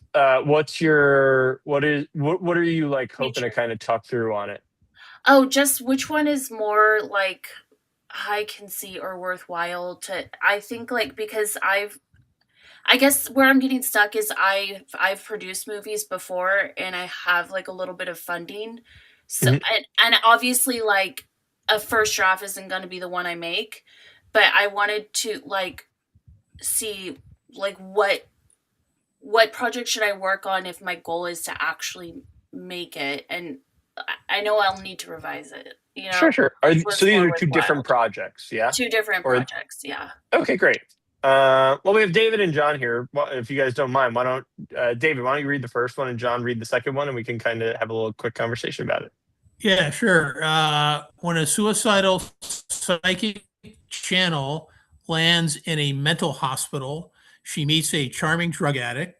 Together, they bring light-hearted fun to the psych ward and forge friendships that spark a will to live until she must confront the astral projections that makes her appear crazy. Okay. When a spiritual schizophrenic. Oh, I posted the same one twice. My bad. I was wondering, like, boy, they feel pretty similar. That's the same. You're like, that's the same. Oh, no. I mean, they're about me. I'm kind of like yeah. So read the second one. Okay. Sorry. Go ahead, John. When a spiritual schizophrenic coke addict meets a houseless meditation teacher, they fall in love and live out of her car at the beach until she stumbles into a local AA club and learns to overcome addiction. Great. Okay, so both of them are features, yeah? Yeah. Okay. Okay, I'm gonna give you a couple of notes on both of them, and I like this is great. In some ways, I'm sure people probably could have stayed and gotten a lot out of this, so I'll encourage maybe in an email as a follow up. This will be a fun little exercise on premise lines. Okay, so I think the first one, I'm not necessarily gonna like point you in a specific direction because I think you should write what you specifically want to do the most, but I'll give you some feedback on like how to kind of make that decision, Okay. which is why I think this is like a fun exercise. Okay. I think the first one, you're starting to get into the second act more. So if we look at, this is like a great way, in my opinion, to like start to cheat. Look for that first comma, unless it's like a list. But if we look at that first comma, right after that, together they bring lighthearted fun to the psych ward. All right, you're starting to get into a second act. Now, the problem that I see here is I think that becomes very non-specific, meaning I have no idea what you mean by lighthearted fun. I actually, frankly, don't even really know what you mean by them being together in any sort of meaningful way. Meaning, I think the things that would be the most interesting is like what drew these two people together other than their physical location that they are doing together that makes for lighthearted fun. And I think in a later draft of this, that is a phrase that will so easily disappear because you will have defined what you mean by that I will intuitively know that there is some iteration of like lighthearted fun, right? We look at something like To the Psych Ward. It's like, well, you've identified that she's in a mental hospital. So if I go back to like the examples that I was giving earlier of like, you see how we can cut these fatty words? Those are fatty words, right? Like we don't need To the Psych Ward because we literally know where they are already in the single sentence. So you have some space in that way, right? And forge friendships that, and again, I think this is forging friendship. Like the forging friendships is going to be on the back of the lighthearted fun that they're having, right? So if you told me the lighthearted fun that they are having, I think this entire second act is going to be more specific. And I don't mean literally tell me the things they're doing. I mean tell me like how their friendship is forming, even in the sense of like, what was that? Was it Crazy Stupid Love? No, I don't think so. What was the movie with Jennifer Lawrence and Bradley Bradley Cooper? Silver Cooper? Lining. Yeah, I love that movie. Yeah, okay. I've read that Right, and watched the script so many times. Silver Linings Playbook, right? So you think about that, it's like there's a specificity to like them dancing and learning, right? Like that specificity of like how they engage. Like you could, I've only seen the movie once, it was years ago, but there's like a specificity to like the quirky nature of like even the fact that they like get together in the garage to dance together, right? Like it's you don't have to say that there's like a lighthearted funness to even just the phrase, like even just saying like, you know, privately dancing in a garage. You're like, okay, there's probably some fun to that. Like, Yeah. you know, unless you're telling me that this is like some type of like setting where they're like practicing for like Olympic dance routines or something like that, in which case you're like, all right, that's interesting. I wonder why they'd be doing that in like a private garage, right? Like it's, but like the second you're like, I don't know, the stakes are kind of low. It's like, yeah, it's inherent that it's like lighthearted fun that's going to be occurring in that situation, right? So like you have this kind of placeholder where you're not going to the length of actually starting to get into the specificity. So even when you say like, oh, there's a conceit, like how do I define my conceit? It's like, well, we've seen people in you know, mental institutions before interacting, but maybe not in the way that you're lighthearted. Like what was that movie? I don't think I saw it, but it was the one where it's like the boy who, I think he like tried to commit suicide, or yeah, that Sandra Bullock one where 28 Days. That one was 28 Days, right? That's 28 Days what I Later was thinking at first. Right. So it's Yeah, like I we've was thinking had of that before it's Silver Lining.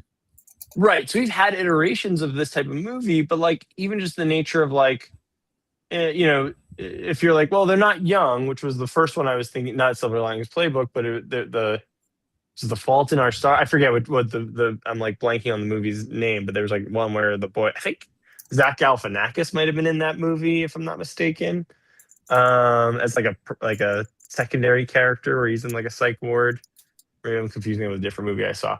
But either way, like, oh, they're not younger in this way. And it's not Sandra Bullock kind of going through this like heavy shit in her life. It's this other thing where they're like having this lighthearted fun, and it's involving her, astral projections in this sort of way. It's like, okay, well, that might be your unique conceit, but like, how is that thing happening? Because right now it's just too broad to be like, it'll be fun. It's like, well, you're just promising me an experience. You're not telling me like what that experience is. And so I would start to try and dig into that, and you'll probably A, find your conceit, but B, actually have a better understanding of what your story is.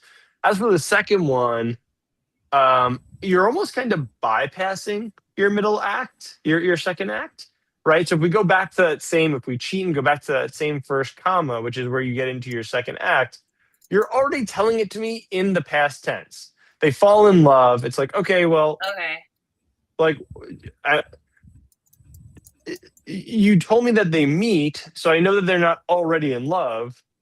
But then the next thing I know, like how much of your story is them falling in love, right? And you're just kind of saying that as like it happens. So, and then it kind of just feels like you go and live out of the car at the beach until she stumbles in. And I'm like, is that now one of two things is happening here? Either one, you have a very long kind of drawn out first act that you're establishing here, and the break into that second act is her going into that AA club and overcoming addiction. Or what is more likely, I think that's your end of your story, right? Like she overcomes the addiction. Yeah. The second one? Yeah. Right. Well, she So overcomes the addiction. But that's the Yeah. end of your story. That's Yeah. not your second act isn't a woman who's overcome addiction is going through something, No. right? No. Right. She's all So strung you- out and then overcomes. Right. So you've essentially bypassed the entire second act of your story with this phrase, they fall in love and live out of her car. Right. And I don't like it's at least like with the first one, you're almost like promising me an experience and kind of being like, here's where it'll stem from. Here, I think in your mind, when I see someone fall in love and live out of the car, you're almost so beyond the story that my concern becomes like, is that a foregone conclusion for you? Or do you have a like actual game plan as to why seeing these two people fall in love and why there's conflict between it and why it is interesting and entertaining deserves to be a story? And so I'm not telling you to like pick the first one just because I could see more in it. I'm saying when I look at these two sentences, I think you need to, if you're going to pick the second one, roll it back and ask yourself, what am I thematically saying about falling in love? Why are these two people interesting in the way they fall in love? And not for the stuff of it all, not because it's like, well, spiritual stuff can be interesting and I could throw a lot of shit into, I mean, it's easy to be like, my girlfriend and I were walking and having this conversation. I forgot what. Oh, we like on one of our dog walks, there was like a woman that we're friends with who we found out was like more into horoscopes than we like had imagined her to be based on her character, from like knowing her for like the last couple of years.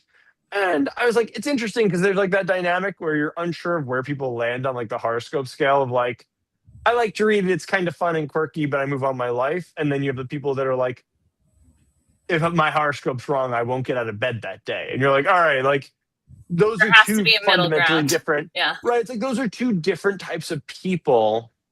Right. And so like I could see you falling into the trapping of going like, oh, I don't really have a very big story to tell. So like spiritual, I'll make the spiritual schizophrenic Coke person like reading horoscopes, and now horoscopes become like a whole big thing, and like and it just becomes like this hodgepodge of like whatever the horoscope says that day, things get thrown into the cauldron of storytelling, and nothing, like your main character isn't active in doing anything on their journey. You know what I mean? You're just throwing stuff at it.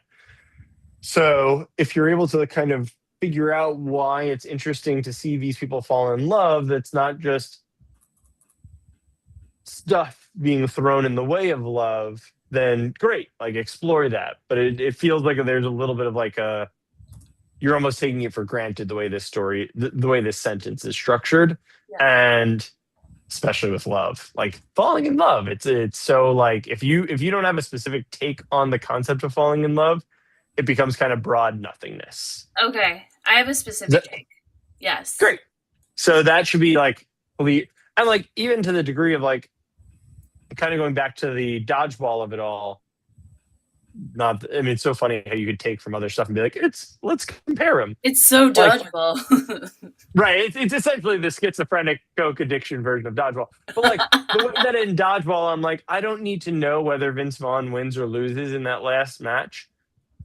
If I'm interested in your story, I don't know if I need to know that she, like all this stuff until she stumbles into a local AA club and learns to overcome addiction. If that's the outcome of your story. Right. It's actually kind of not that important as long as the story is good. You know, I might be rooting for that if I was watching this, but if your argument was truly like, I want to tell like a really dark, like I don't, you know, I don't know if anyone here has seen Kids, the movie Kids Oh yeah, from the 90s. way back when. It's pretty dark. It was Rosario Dawson's first film actually, and like it's so the concept of it is like oh god, it wasn't Rosario Dawson who found out. It was she also became a famous actress. Yeah, there's someone who there was a couple of breakout roles. Yeah, the main girl in it sleeps with a guy. They're all like teenagers in New York City. The main girl in it sleeps with a guy and then finds out that she's HIV positive from sleeping with him, and now has to like hunt him down in New York City to try and like stop him from sleeping with like other women before, like other young girls before it's too late. And you're like watching this movie and you're not I'll spoil it because it's old enough that I feel, even though I don't think Emma or I John have likely seen it won't based on watch their it. look. Sorry. Yeah, it's a chilling ending. But it's like she comes across like, I think it's Rosario. It's one of her girlfriends has like slept with this guy and it's too late. And like, you know what I mean? No. And it's the kind of right. And so it's like the kind of thing where it's like it doesn't have a happy ending, and it's not a movie that's like meant to. And so my point is like, but the journey is really entertaining. I mean, it's dark and it's horrible, but it's like It's a cautionary tale. Yeah, Yeah. It's a well-told cautionary tale, you know. And so my point of saying all of that is, in your story, it's not integral that the ending is what it is. Now, maybe for you it is, because that's how you want this story to ultimately conclude, and that's fine. But from a premise line standpoint, the ending is not what's. I'm not going, oh, good, I'm glad the Coke addicts went to AA. Like, that's just the outcome of the story. Yeah. That's not, I want to know that the story I'm going on is interesting. Does that make sense? Yeah, well, I mean, it ends with him proposing marriage and her choosing herself and getting sober. Right, but the journey of her learning to choose herself, whatever that means, Yeah. is the thing I care about. The outcome Not of the him outcome. proposing. How so- it happens. Right. So if I look at this sentence, I go, everything after, so they fall in love and live out of her car. I go, that's your second act. And I go, okay, I want to know a lot more about that. That's what I want most of the sentence to be about. And then everything after that, at the beach is incidental because it's just a location. But until she stumbles, I go, I don't need any of that in this sentence because that's just outcome, right? I want to know how I want to know what she goes through that gets her to take the step to join AA. And so my concern kind of becomes, does this right now live as a prolonged first act? Okay, yeah. No, it just clicked when you said that. There's no like break into the second act. Is that Right. Well, there's no break, but like you're not even establishing what the second act is, other than the very broad nature of falling in love, whatever that means, and living out of a car, which is incidental. Like that's just like in some ways I kind of go, who cares? Now it might make the world more interesting. So I don't literally mean who cares as in that's stupid. I mean, who cares in the sense of why is that important that they're living out of their car? I mean, you even already say that she's a houseless meditate or the person, they're houseless. It's like, I already kind of know that they don't have anywhere to specifically live, and I didn't necessarily care all that much the first time, right? Okay. It's setting up story for them, but like your theme should essentially be viable. Think about it from a different perspective, right? You have a take on the concept of falling in love that somebody who is not a spiritual schizophrenic coke addict or a houseless meditation teacher should be able to enjoy and take part of, right? And if I have to be one of those people in order to watch this movie and enjoy it, you have a really small audience, Yeah. right? And so you're not telling me what's interesting other than those things. And so The that's where circle. my concern, right? And again, it's not to say you don't have it, it's just say it doesn't exist in this sentence. It doesn't So exist. Yeah. I would just reformat, and I'm saying like you could get rid of everything after until she stumbles, and you have a lot of space in this sentence, right? Like it's, Yeah. you know, and even in a way, I'm not saying necessarily get rid of them, but it is funny when I see something like spiritual schizophrenic coke addict, 4 Like- words, houseless meditation teacher. That's 7 words total, and I go, I don't even know how important those details are to the act of them falling in love. Maybe some of them are, but because you haven't established any of it, I have no idea. And so I would even at a later point, when I've just established who they are, review those words and go, how important now coke addict might be because maybe she's very dependent on whatever it is, right? Is houseless all that important? They live on a beach, but that's location. Like how much of their story is quite literally dependent on that compared to just incidentally kind of coinciding.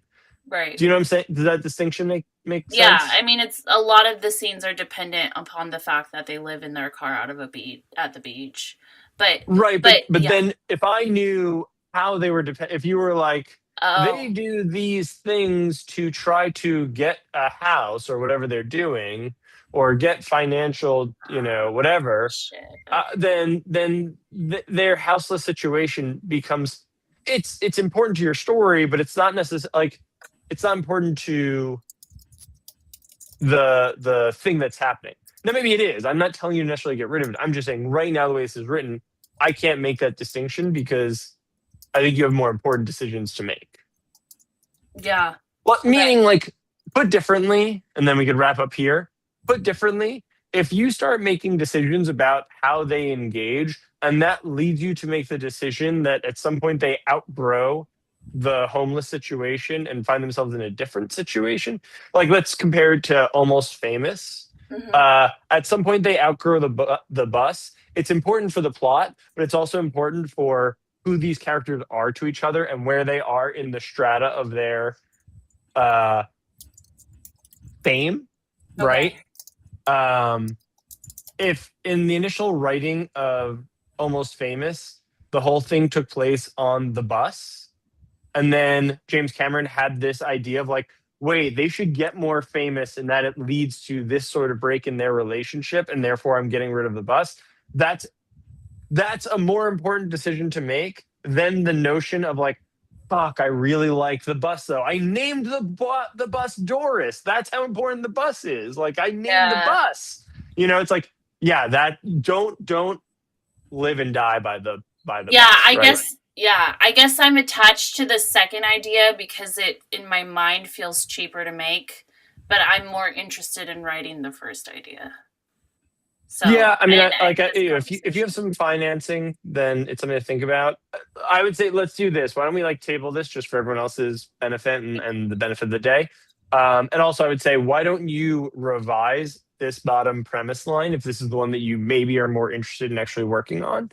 And once you have that revision in place, spend a couple hours today, tomorrow, Monday, whatever it is, and we can like reconvene and talk about it. So I think right now you have a little bit of work to do on it, and I always get a little. I mean, I do this with office hours too. I get a little like concerned about the knee jerky, like, what if I do this? What if I do that? And it's like, even if I said yes right now, that might mess up the story you want to tell in some way. It's most important that you're telling the story you want to tell. So give yourself some time to like digest the thoughts. Yeah. Take some time with the premise line, and then let's talk it out a little bit more. Does that make sense? Yeah, that makes sense. Sounds good. Thank you for your time, your extra time. I really Yeah, of course, of course. Anything else I could touch on? John, David, you were cool to hang out. I Well, appreciate it. yeah, And here so- to here to help in any sort. I just want, can I throw in my humble opinion, Emma? I'm open. I really like the suicidal psychic channel. It's like, tell me more. So I have to be honest. I like kind of like the first version. You work with that, but that's like, wow, right? You know, it grips me. You know, whether you're interested in that or not, it's like, okay, I'm going to read more by those 3 words. Then that's my personal opinion. There you go. Thank you for your opinion. I appreciate it. Yeah, I was curious to hear the feedback because I did not do the best premise line myself when I submitted mine, and I have not gone back to it because I feel like it's not the thing that I need to focus on right now. Yeah. But I had similar thoughts. I think personally, if my opinion matters at all, I like the freshness of the idea of the first one, just as someone who's seen a lot of movies about addiction. And I don't think drug addicts can be 5150'd in a mental hospital. I think there has to be some other thing. Otherwise, they would be 5150'd to a rehab facility. So if going with that idea, I don't know if that's relevant information. Oh, she's not a drug addict Well, she meets a charming drug addict. Oh, he's a drug addict who's suicidal. So he's 51. Okay, yeah, all right. Sorry. They're No just, worries. top-notch people that I've definitely can't relate, not based on my life. It's so abstract. Not writing what I know. Definitely writing what I know. Okay, well, thank you so much, both of you, for your feedback, and thank you again, Brad. for Yeah, my taking pleasure. extra time. Yeah, you're All right, doing guys, great. well- Sounds great. Keep working hard, guys. Feel free to check in during office hours, even as we get into these later weeks. I typically get fewer calls, so you get. I'll give you guys this cheat, which is you usually get a little bit extra time with me because I usually have fewer people to call back. So feel free to take advantage. Will do. Otherwise, Will do.